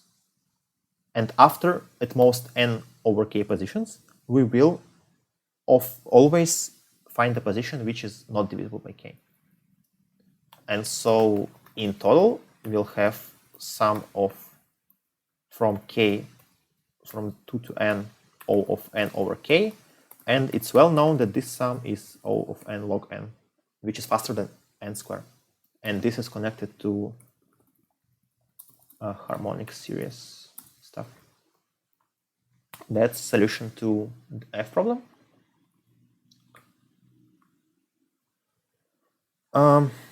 Yeah. Problem B is, I would say that problem B is well known. Let me actually find a problem similar to B, because I'm pretty sure I can find a problem which is almost the same from IOI, which might be surprising, but I think it was at IOI many, many years ago.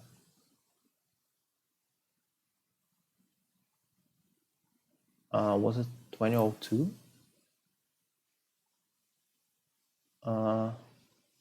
No, I guess not. 21, 2003, 2004? Yeah, 2001, okay. Okay.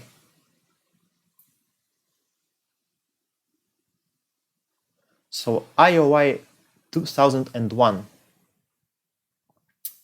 mobile phones. We have a grid of S times S of cells, and sometimes each cell has some number of active mobile phones. This number can change because a phone is moved or switched on or off. And sometimes we want to know the number of active phones inside the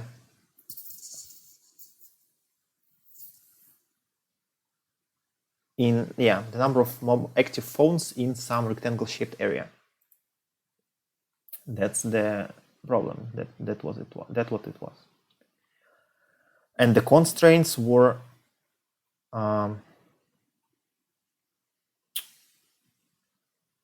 1000 times 1000, and we also had 60,000 queries. But remember that this was in 2001, and computers have become faster somewhat in 19 years. And this is actually like, at that time, I guess it was a new and like innovative problem. And maybe I think I was solving it like at that, like not in 2001, but later. And it kind of is a problem which introduces you to the concept of two-dimensional Fenwick tree or binary index tree, how some people call it. So basically, the structure goes pretty much the same as the standard Fenwick tree, but we have 2 for loops inside, and the complexity is log square because of the same, and not log for one query. And basically, yeah, this structure allows to change the value of one cell and find the total of all cells in some rectangle from the top left corner to cell ij. So modify is change and get is total in 0i times 0j or 0 ij. Yeah. And in the problem we had today, problem B was basically the same problem. We had some cells which changed and we had some queries, but the difference was that the area that we had to find the total in was not a rectangle, it was a rhombus. So basically it was, yeah. So, okay. So sometimes in the IOI problems we had some rectangular queries, but here we had some queries which had the following shape. So it's a square, but it was a rotated square. Yeah, math paint skills. So we were given the center cell and the distance, which is called h here. And this cell has coordinates x, y. And h is the distance. So we needed to find the total in this area. But it doesn't actually make that much of a difference if you know the trick of rotating the plane Brazilian flag. Yeah, looks a bit similar, I agree. Unintentionally though. If you know the trick of rotating the plane by 45 degrees, so you just look at the picture this way, and now the query area is a square, and the square is much easier to work with. And basically we can do the same. And the only question is how do we rotate? And the easy answer is that any cell xy becomes a cell. So basically if you can just rotate like this. Each cell xy, you just change its coordinates to x plus y and x minus y. And if you rotate it like this, then all the rhombuses in the rhombi, I guess the correct word is, in the previous plane will become squares in the rotated plane. So this transformation basically rotates. It also expands by a factor of square root of 2, I guess, but here it doesn't matter. And so that's basically it. So that was my solution. So I changed every cell. So I read all the inputs in a two-dimensional array, aij, but when I was changing my Fenwick data structure, I was using coordinates I plus j and I minus j, but here I was also adding a factor of m minus 1 to make the coordinates non-negative, just to make it easier to handle. So, and basically I just use these coordinates here. I use them here. I use this transformation here as well. And here I just find the new coordinates of the top, bottom, left, and right borders of the square, which is squared, and just get the total of the difference of 4 rectangles to get the total in the query rectangle. So that's it. So this problem is very old, as you can see, but I guess this problem introduced me to the concept, and it must have been very nice at that time. Yep. So what else? Is anyone who solved problem C in the chat? I would just like to know if the solution you have is similar to mine. I guess it is, but maybe you have some tricks to simplify it.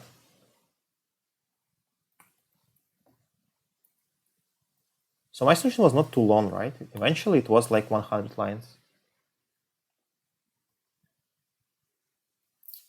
But I was not the fastest to do it.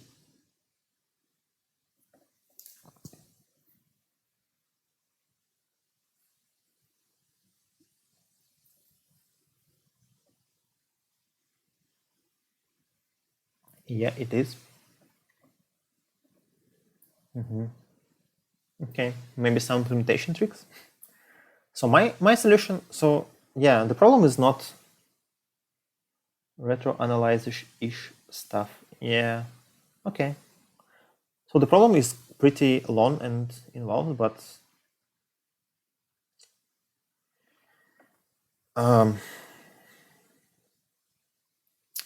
we have some boxes, some switches.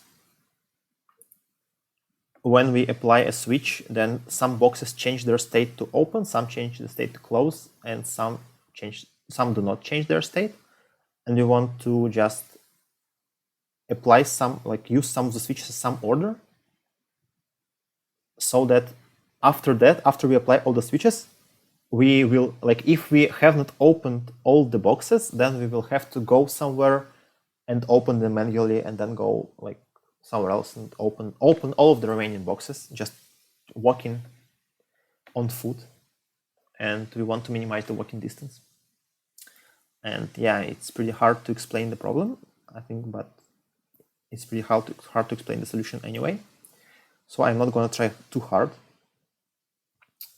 But the solution was that first, yeah, we want to find like the segment of, like, since we are living on a line, we can only go to the left and to the right.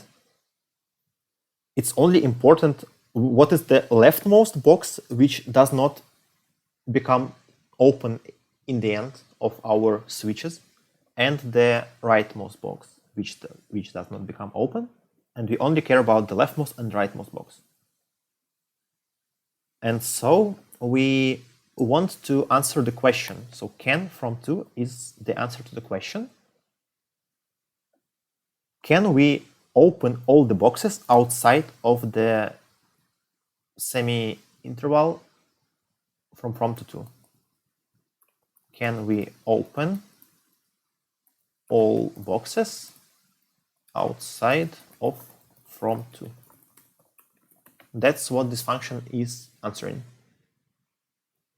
We don't have to apply all the switches. We can apply any subset of them and in any order. And we can also apply switch twice, but it doesn't actually make sense. So yeah. Yeah, so we are answering the question, can we open all boxes outside of from to? And then one important thing to note is that we can, if we have the function, if we have a function that answers this question, then we can use the two pointers technique to find all the best intervals of boxes which cannot be, like, which can be left out, right? Because if, for example, we have can from to is true, it follows that can from 2 minus 1 is also true, right? For example, or can, and also can from plus 1, 2 is true. Obviously, because if we can do that for some interval, we can also do that for all the sum. Oh, no, vice versa, right? Can you open all boxes outside of? So it's this way, right? Yes. This is the condition. And so it's pretty obvious that we can just, for each from, for example, find the best two, like how many boxes we have to leave out. We want this number to be as small as possible. And when we go to the next from, the next left bound, we can only move the right bound to the right as well.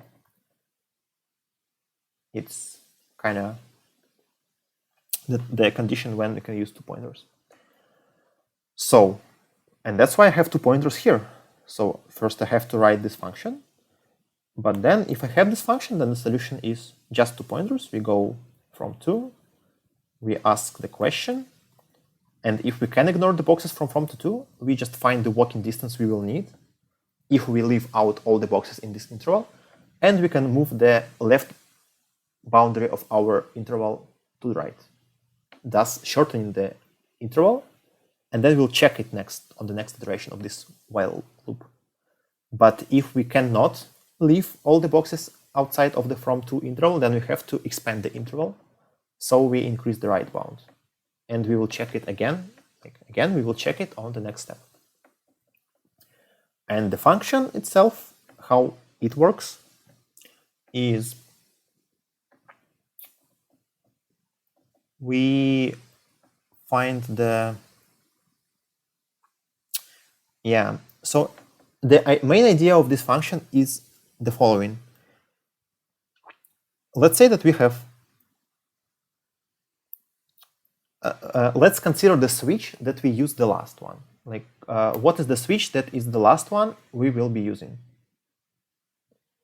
What are the conditions on that switch? We don't care about what it does to boxes inside of that interval, but this switch is not allowed to close any boxes outside of that interval. Because if that switch closes any boxes outside of the interval, and this is the last switch we use, obviously we have failed to reach our objective. But then, if we can find a switch that actually only opens boxes outside of that interval and does whatever to the boxes inside the interval, then we can always use the switch as the last switch in our sequence. And also it helps us if we fix that switch as the last switch, because now all the previous switches can do whatever with all the boxes that are opened by the last switch. And so basically, for the last switch, we have the condition that it can do whatever only with the boxes in the interval, in the initial interval. But then the previous switch can also do whatever with the boxes which the last switch opens. So the number of boxes which we can do whatever with increases, and the set just expands. And so again, if we can find a switch which does whatever to the boxes from the intervals and the boxes which are opened by the last switch, but only opens the other boxes and not closes them, then you can put the switch as the next to last switch. And again, the boxes which are opened by that switch can be added to the set of boxes which can be which we can do whatever with. That's the high level explanation. And then just to make it faster, we have to do some kind of breadth first search. We just find fails is the number of boxes for each switch which prevent this switch from being the last one. So initially, if we have any box inside the interval which makes it close, then I say that this box prevents the switch from being the last one, if there's any box that is closed. How do you know putting which switch last is the best? You don't try all, you can just put any of them. It doesn't matter which one you pick. That's the idea. Because just if you can put that switch the last one, then you can just do that. And even if there are several switches that can be put the last one, it doesn't matter. We put any of them the last one, then we put any of the remaining one the second to last one, and so on. The order doesn't matter, because if we put some switch to the last position and it doesn't break anything, then it indeed does not break anything, and all the switches that could be put to the last position will also be able to be put previously, before that switch. So yeah, we just find the total number of boxes preventing the stuff. Yeah, their order won't matter. Yeah, and then all the switches that have no boxes preventing them from being the last one are put into the queue. And done is the Boolean array, which says if this box can, if we can do whatever with that box. First, it's false, if that box is done, basically. And so this function makes the box done. So it marks it as true. And also for each switch which does something with the box, if it actually closed it, then we have to subtract 1 from the number of preventing boxes for that switch. And if the number became 0, we put it into the queue. So it's some kind of retro analysis. I'm not sure if that's even a term in English, but that's at least how people in Russian call it sometimes.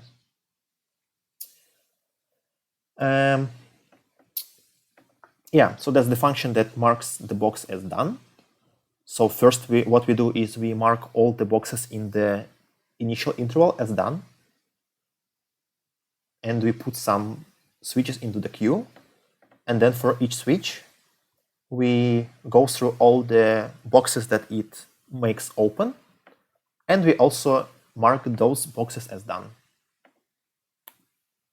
And this function again might put some switches into the queue, and so on, and so on, and so on. And eventually we want all the boxes to be done. If some of the boxes is not done, then we have failed our mission. But if all the boxes are done, then it's true. Then yeah, we return true. That's the solution. If it made little sense, then hopefully if you really want to understand the problem and the solution, I think my explanation was not too bad. And the code is pretty clear, I would say. But I will put the video of this stream on YouTube anyway, and you're welcome to rewatch it later if you feel like that. And yeah, sure. So that was problem C. And the last problem I solved today was problem E. I think my solution was pretty clear eventually, but I don't know about other people, what other people did who solved it. We have even less of them here, but maybe Ildar can tell his solution to problem E. But I can go through my solution. So the problem was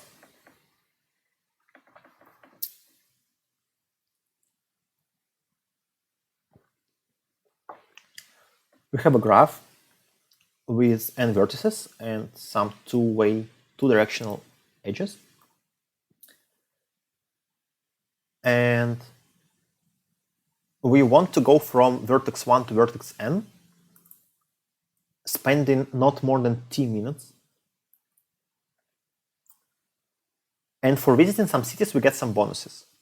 If we visit city I, we get a bonus of di points, but we cannot receive the same, like we cannot receive a bonus in the same city twice within 15 minutes. So we can only get a bonus in 15 minutes. So we can only get it if at least 15 minutes have passed since the previous bonus in the same city.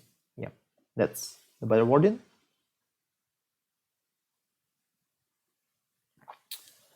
And the question is, what is the highest total bonus we can get from visiting some cities on our way from 1 to n? So I think it's pretty nice. It's a pretty nice problem in general. And also the constraints are very important here. This constraint is not as important. This is also not important, but it's important that we have 15 here as a constant. And also the lengths of all roads are at least 5.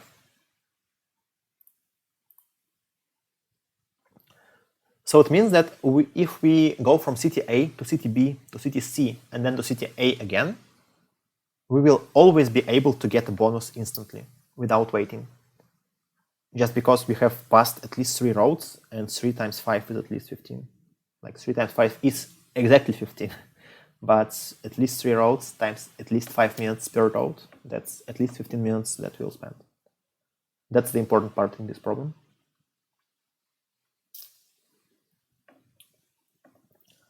So let me check what was Ildar's solution. It was like dp of time, last edge, how long we chilled in the last vertex. Did we use the bonus in the first endpoint of our edge? Did we use the bonus in the second endpoint of our edge?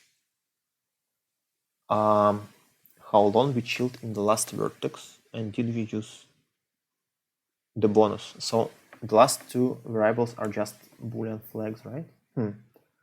Okay, I guess. What about the complexity? So it's time times vertices times edges times 15, right? I guess it's fine. Okay. Okay, I guess that could be times 5. Oh, okay, times 5. So it's similar to mine, I guess, in this sense. I also have a 5 constant here. This is 5, right? Okay. I guess it's similar to mine eventually, but I don't need to consider transitions for more than 3 cities. I mean, I do have to consider transitions for more than 3 cities, but I don't have to remember which city I visited second to last, like third to last. I guess I have to remember the current city I am in. I have to remember the previous city I was in before the current city. But I don't need to remember the city before the previous city. Because if I ever go to that city again, I will always be able to get the bonus instantly there. So I don't care about when I was there. But I have to care about the previous city. That's the main point. Because if I go from some city to the current city in 5 minutes, and then I go back in 5 minutes again, I cannot get the bonus in the first city instantly, because I have only spent 10 minutes walking here and there, but I have to spend at least 15. So my solution was not dependent on the edges. I thought that it would be easier to just use Floyd Warshall to find the distances between cities. So I did that. I found the shortest distances. And then my solution was, like, the main idea was the following, that I don't want to track all of my movements between cities. I only want to find the sequence of cities where I do get the bonus.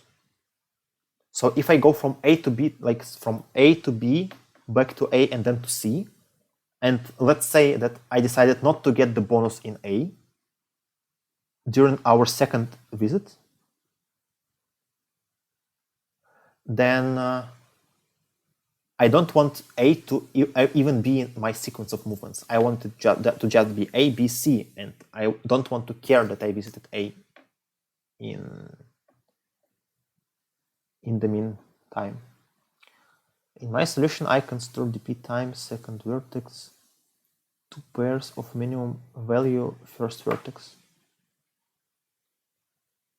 So it's time, second vertex, and also chill time, like the third parameter is chilling time, or what's that? Ah, okay. I guess I understand what you mean.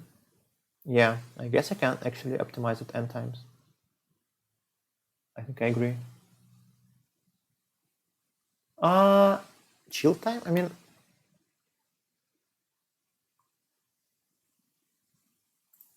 no. Yeah, I store jk. For each k, too small is j.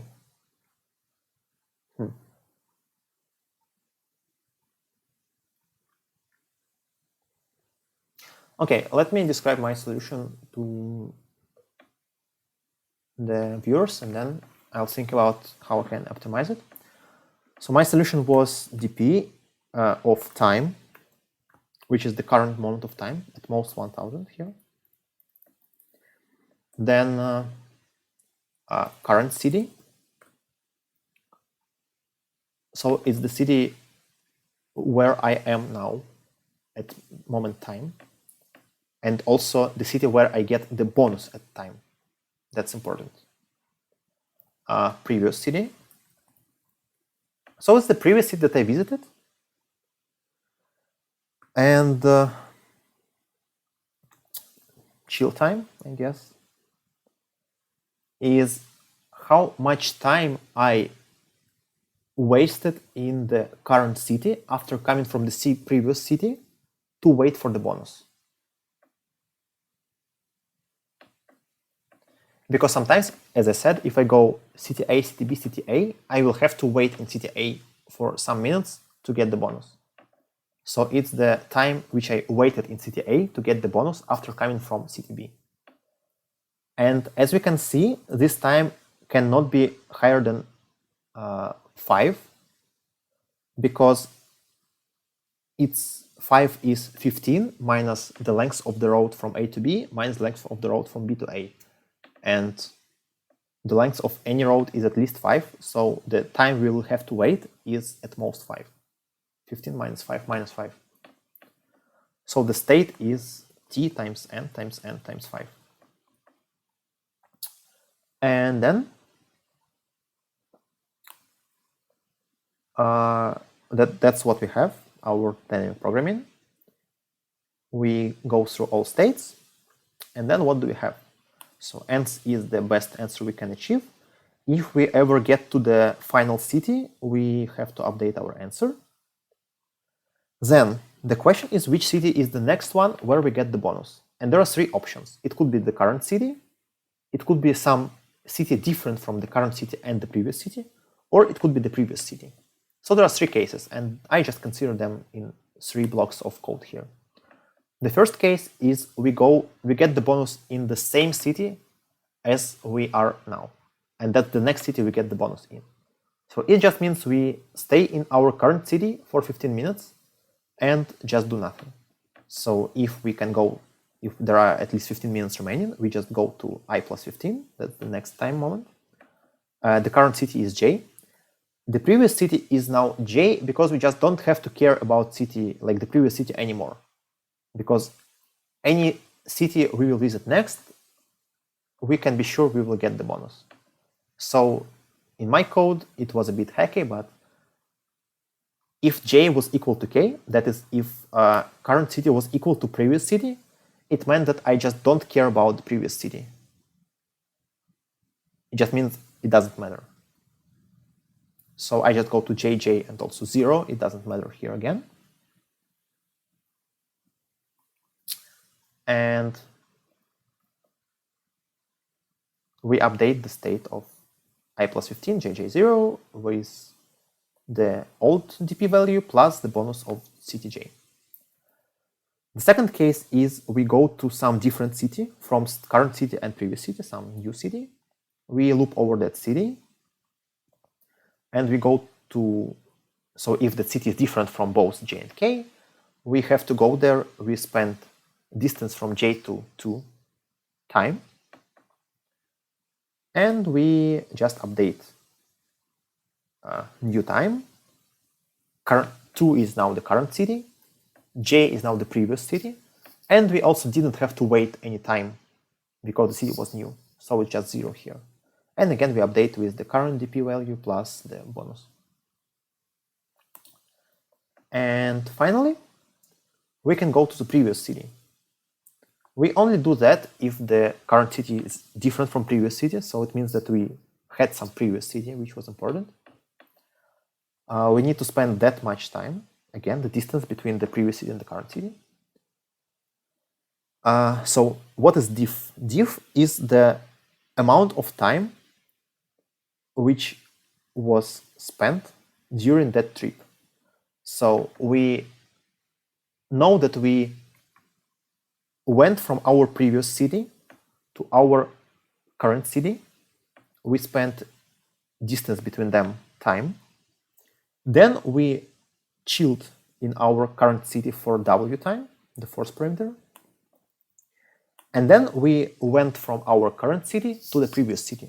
And then we again took the distance between them time. So that's why we multiply by 2 here. So that's the total time spent on our round trip. And if that time is less than 15, then we'll have to wait in our previous city. And the amount of time we'll have to wait is 15 minus diff, or 0 if that's bigger. And we also add that wait time to our current time, because we'll just have to wait, and we just go to the new state, which is new time.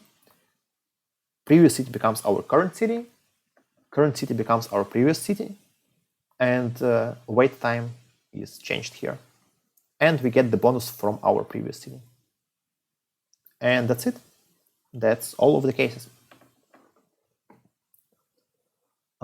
We definitely do live in a world where we can watch many competitive programmers stream on Twitch, actually. There are several of them. So there is Ericto streaming tomorrow, I think, and also for the next 4 days. And Andrew Eknerwala is also streaming. He was streaming several times during this weekend, and hopefully he will be streaming even more in future. So plenty of opportunities, and hopefully we can also get more people doing that.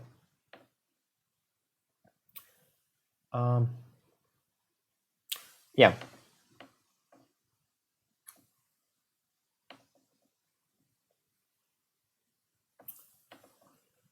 Let me check Ildar's messages about optimizing my solutions. So I store jk, and for each k, I can store 2 smallest j.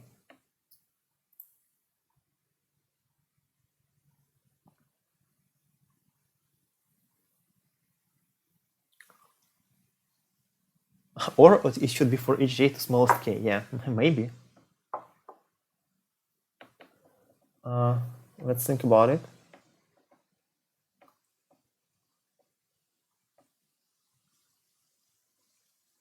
I think that, yeah, basically, I believe that this for loop is not necessary, at least.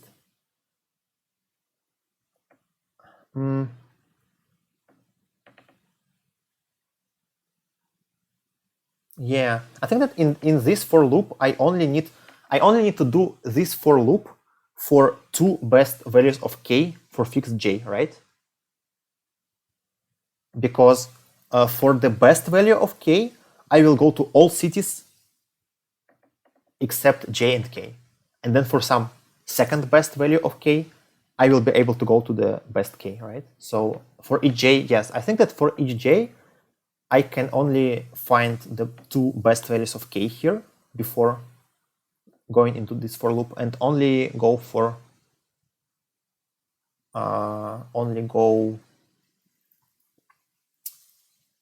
only go inside this for loop for 2 best values of k, and it will optimize it 10 times, at least asymptotic wise.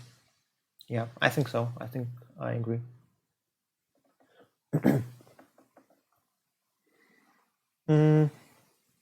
What is the pen spinning that I do? I have no idea how it's called. I mean, I do like this. It's like, I don't know. When I was doing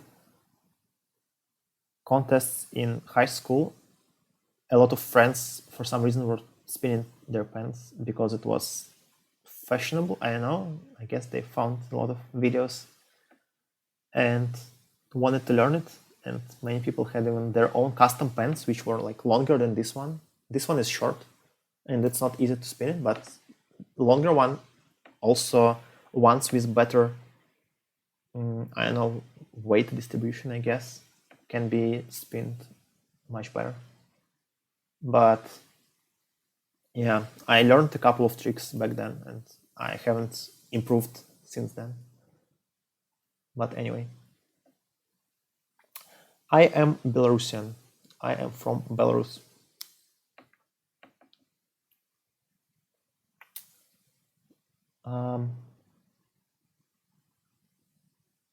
Yeah, I mean, some people call it Belarusian, but I think that Belarusian is the correct pronunciation as of now.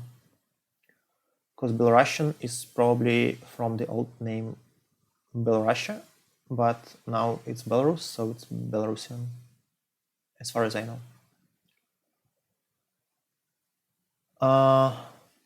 Yeah, for the third city, yeah, it doesn't matter because I will always get it. Yeah. Yeah, I don't need to remember when I was last in other cities.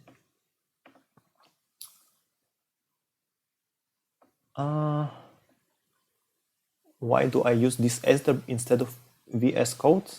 Just habit. I mean, it doesn't matter. If you like VS Code, just go for it. And I don't have anything against it. And personally, I like this one because it's just easy to set up, easy to use, but it doesn't matter that much.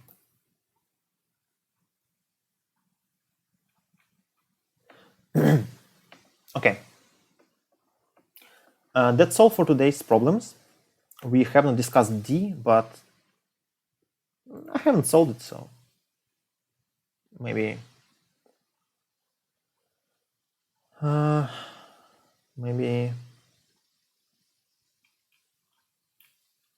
yeah, I don't think we'll try to solve it today, at least. We will go to have some rest. At least I will, but you can do that too.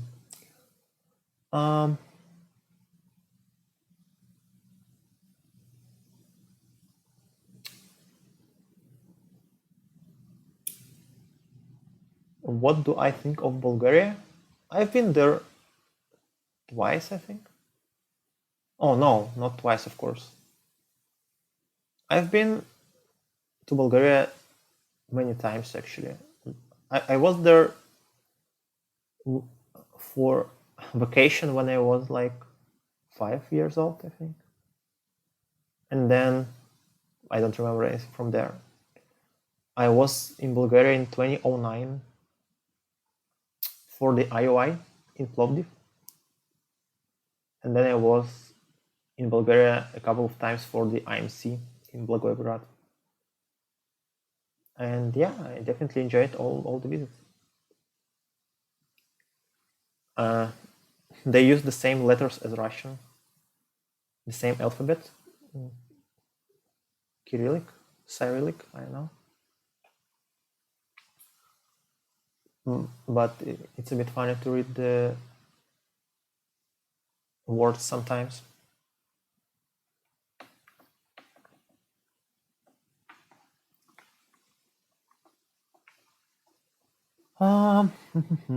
Have I considered streaming other stuff? I have, but I haven't yet. I have considered, but I haven't streamed. I mean, we don't have that many people streaming competitive programming, and I would maybe try to change that, maybe try to improve in that area, like the Twitch, whatever, get more of people here.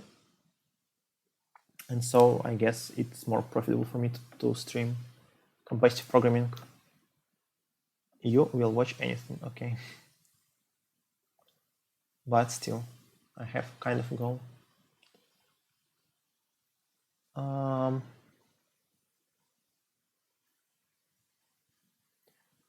How much my speed will decrease if I would be given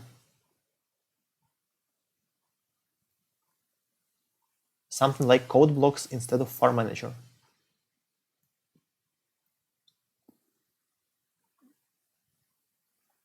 Not that much, I think.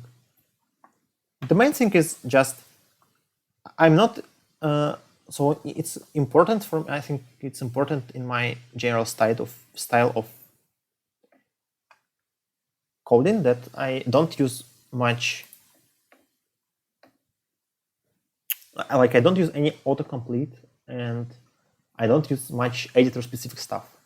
Basically any editor which has like automatic indentation so that I don't have to insert spaces after I enter in a new line, and I'm basically fine. Just I'll go for that. So I don't think that a different editor would make me much slower. But also it's important that I should have the code window and also the test cases window and some console, some terminal where I can run the test cases and do that quickly. I guess that's the main thing what I would want. So for example, when I was at the IOI and also ICPC World Finals and also Google Code Jam World Finals for the last times, I think, we were provided computers that were using Linux. And I was using like Genie mostly. And before that, I was even using Kate, but then somehow I moved to Genie. But again, it doesn't matter too much. So Genie allows you to type code, open different files, and you have a terminal in the bottom. And that's basically it. So yeah, it doesn't matter too much. So I don't think my speed was much worse using Linux, for example. I do spend quite a lot of time in front of a computer, but I never measured. How did I like Mexico when I visited for IOI 2006?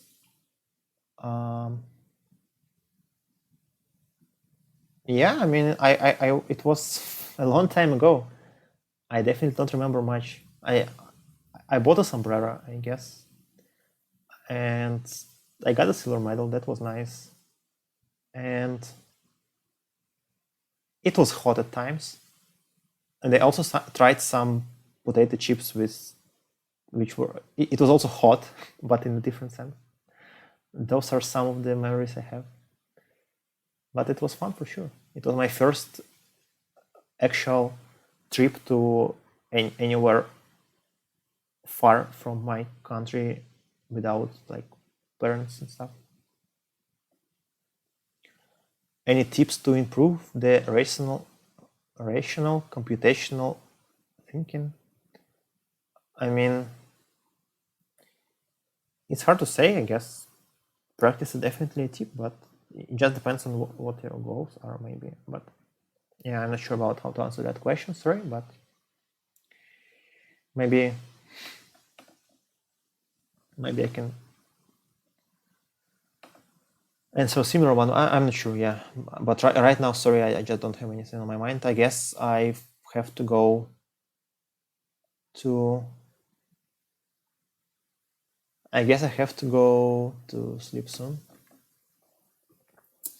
But anyway, yeah. How do I read that as how am I don't know, just transform it in your mind. I have tried some machine learning contests, but didn't do as well. But I didn't try as hard either.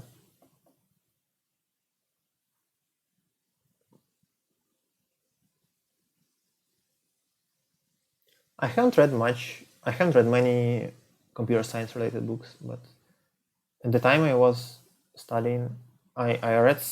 I didn't even read it in full, but I read quite a number of I don't know, pages from Introduction to Algorithms, and I think it maybe it helped me to, in general, to understand, like to build up the general understanding of stuff, but I'm not sure about the current state. Who is the 300 IQ Russian participants? It's Ildar Gainulin, who was better than me today, and he is, I don't know, how old is he? 17 or 18. And he has, yeah.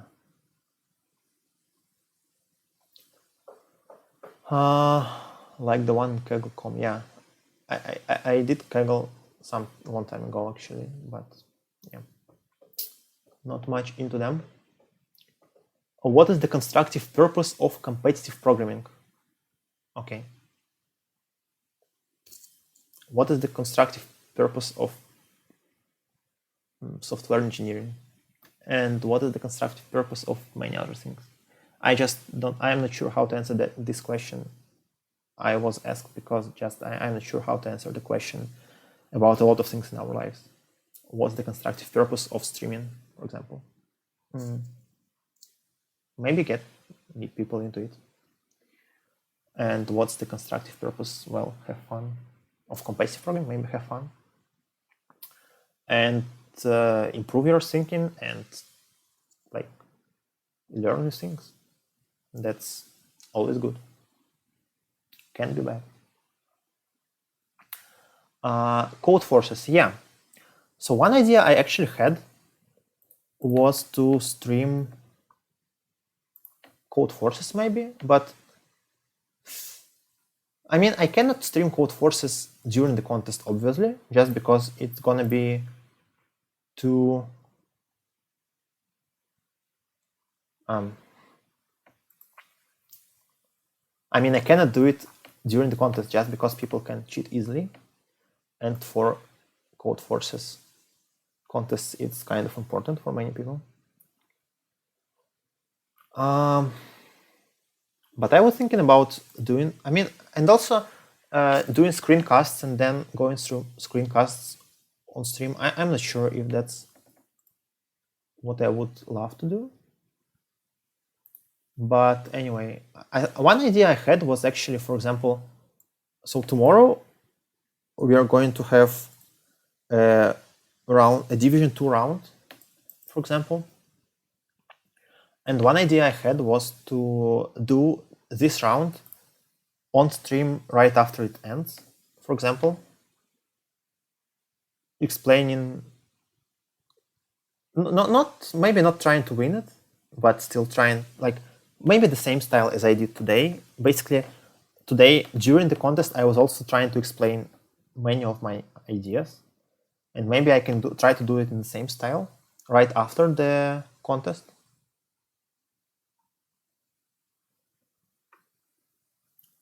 I'm not sure if that would be interesting or not, but I think one upside is that it's code forces, so it's more popular. Obviously, maybe more people will be watching that.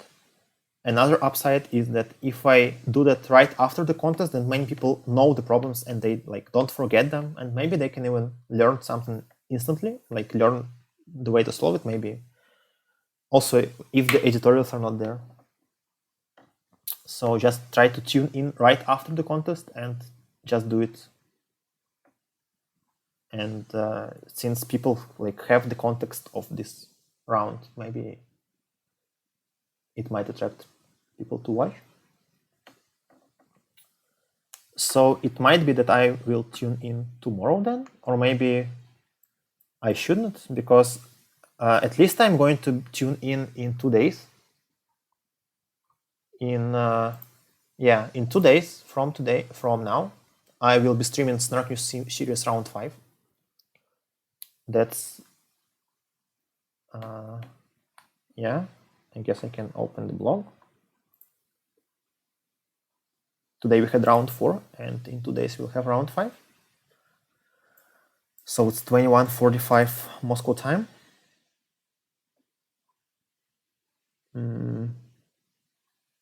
How they change language?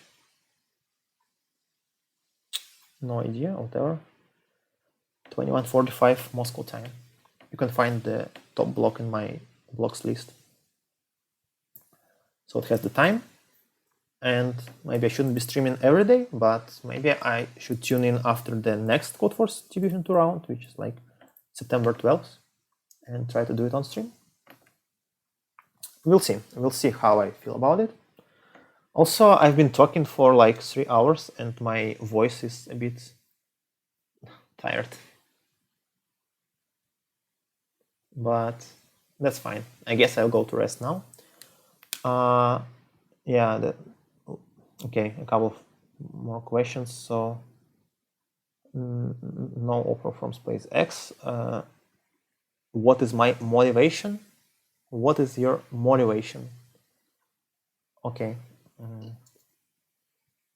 I like what I'm doing. I enjoy it.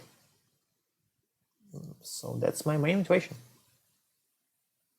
It's not like I have to win all these competitions so that eventually I don't know. No particular goal. To win it all? Well, maybe it could be like I've won quite a lot as of now. But why not win more? But why not take part in more? It's also fun. I mean, even if I'm not winning, it's still fun, right? Okay, and then I guess maybe the last point to discuss today, but I'm not sure. I mean, unfortunately, I'm not sure I haven't thought well about this initiative of AdQuadr. So the initiative is that they have built their own STL, basically, but a library which contains, well, not STL, obviously, because it's not standard and not template, but it's a library. So it's ACL, as they call it. And they allow to use some library code with the used like algorithms which are often used in competitive programming. And they allow to just include AdQuadr/convolution, for example, and use namespace AdQuadr, and then just call some function like convolution, and it will just do the stuff for you. You don't have to do the thing. I'm not sure yet about my feelings about this. So I understand the idea, being that we don't want to make all people have a library, maybe, and also some problems are nice, but require some library code. And sometimes that could be the reason to not use them for a contest just because they have like too heavy library code needed. But maybe if we give the same library codes to all people, then it's better, because not everyone will have to have a library or make to implement it. But so one obvious downside for now is that it's also C++. It's only C++, right? I don't think there is any library for Java or Python or other languages.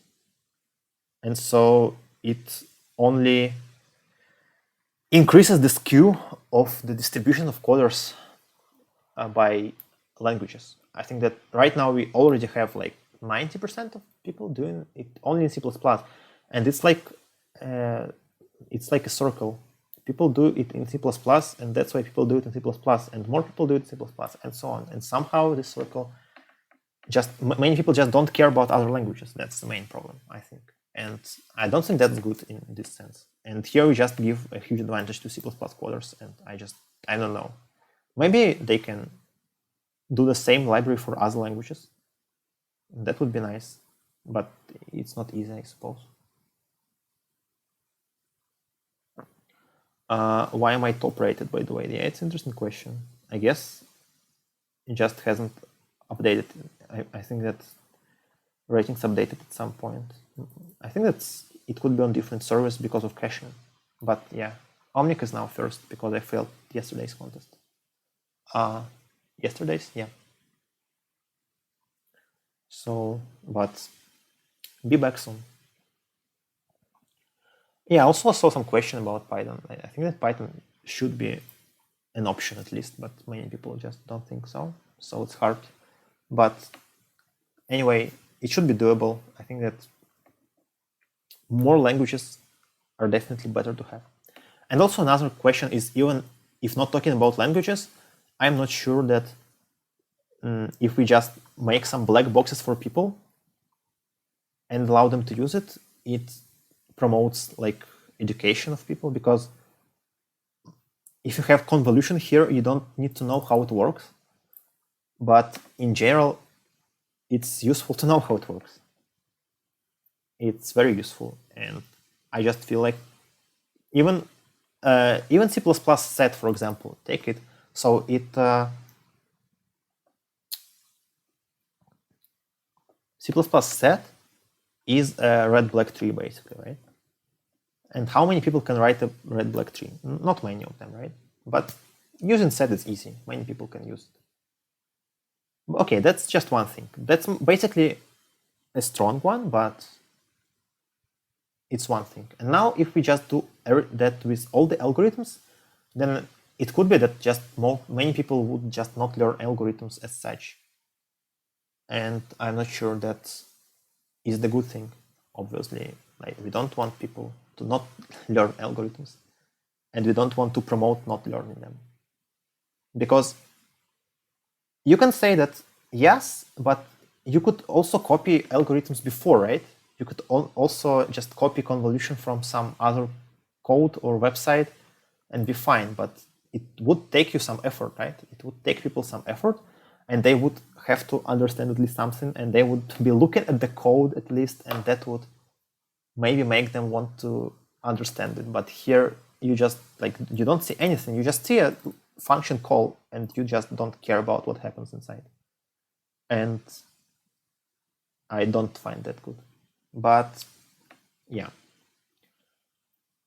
I understand the motivation, but I'm not sure that allowing just to use them here is the best thing we can do.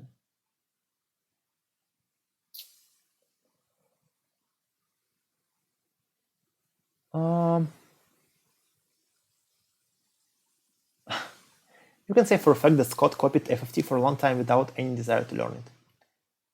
Yeah, I mean, but at least he knows quite a lot of other algorithms. Yeah, I mean, yeah, that's true. Some people don't learn algorithms and just copy that, but at least I think Scott has some idea of how it works. That's already quite good. And even if at some point in the future he will have to understand what goes on inside, then I'm pretty sure he will be able to understand it. But we might just get more people who would not be interested in what's going on. Yeah, he objected to learning it on principle. That's also fine. Yeah, but that's not a serious point against what I'm saying, I suppose.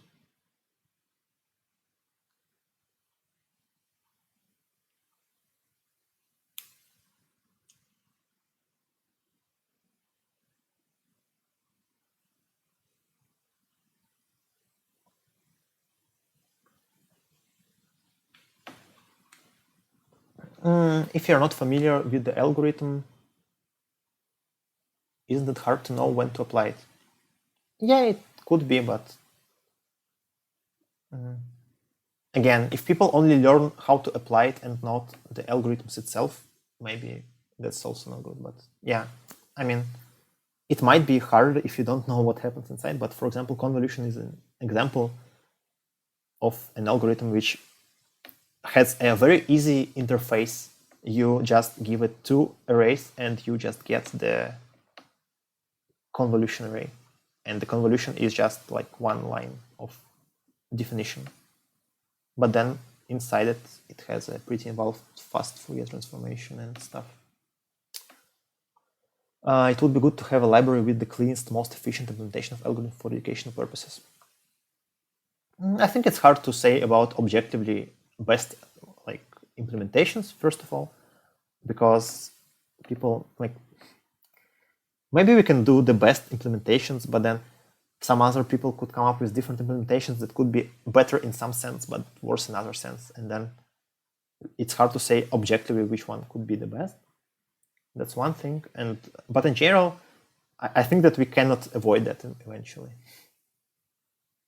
Yeah, cleanest and most efficient often conflict. Yeah, that's well said. Well said. That's also what I'm a bit struggling with my library, because I want to have some kind of clean implementations, but I also want them to be fast. And yeah, I think that I just mean fast implementations. I mean, the most efficient is that works the fastest, right? And for example, you would maybe want to use just arrays instead of vectors, just for efficiency reasons, but that would not make your code better. Convolution, basically a matrix multiplication. It's a polynomial multiplication, basically. So you have two polynomials of degree n, and you want to multiply them. And if you just do it straightforwardly, it's n squared time. You have to multiply every coefficient by every coefficient. But with the use of fast Fourier transformation, you can do it in n log n time, for example.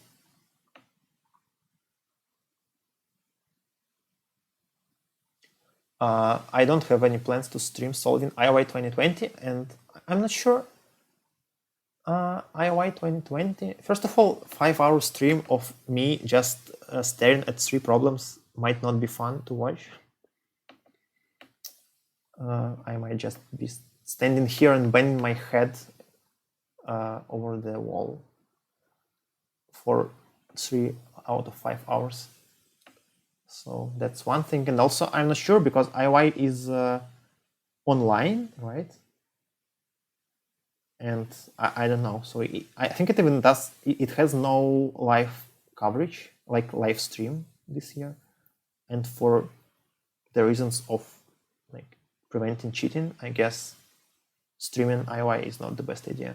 But maybe later, afterwards, but not sure, probably not.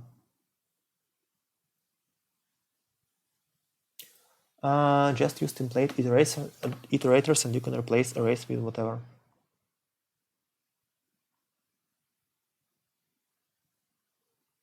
Yeah, I think Andrew has a point, but yeah, sure. ls to man x, I mean, you also have a point, but I guess in practice it's still hard to have the cleanest and the most efficient at the same time, but yeah. It could be possible. I don't have any like reasons why it's for sure not possible, but would be hard, I think. Okay, guys, thanks for watching. I hope you enjoyed the stream. We've done quite a lot of talking for the last hour. So once again, my next stream is going to be in 2 days. So be sure to come. It's the last round of the series, and hopefully I can get into top 25 to get 5 points for the overall series victory. But anyway, today's contest went pretty well for us, I think, even though we couldn't win. And yeah, I guess no one is streaming competitive programming right now, so I don't think I will be rating today.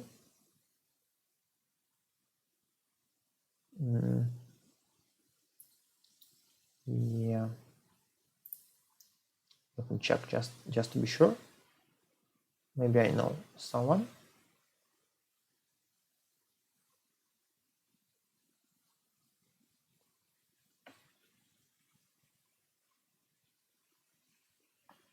Yeah, it's 1 a.m. in St. Petersburg, where I am now, so it's a good night for sure. Yeah, I will just end it here. So yeah, thanks a lot for watching. Thanks for your comments. I will put this video on YouTube as usual, and see you in 2 days. Bye bye. And be sure to follow me to get notifications about future streams. Bye. Problem solving text industry. Yeah, perhaps. I'll consider it.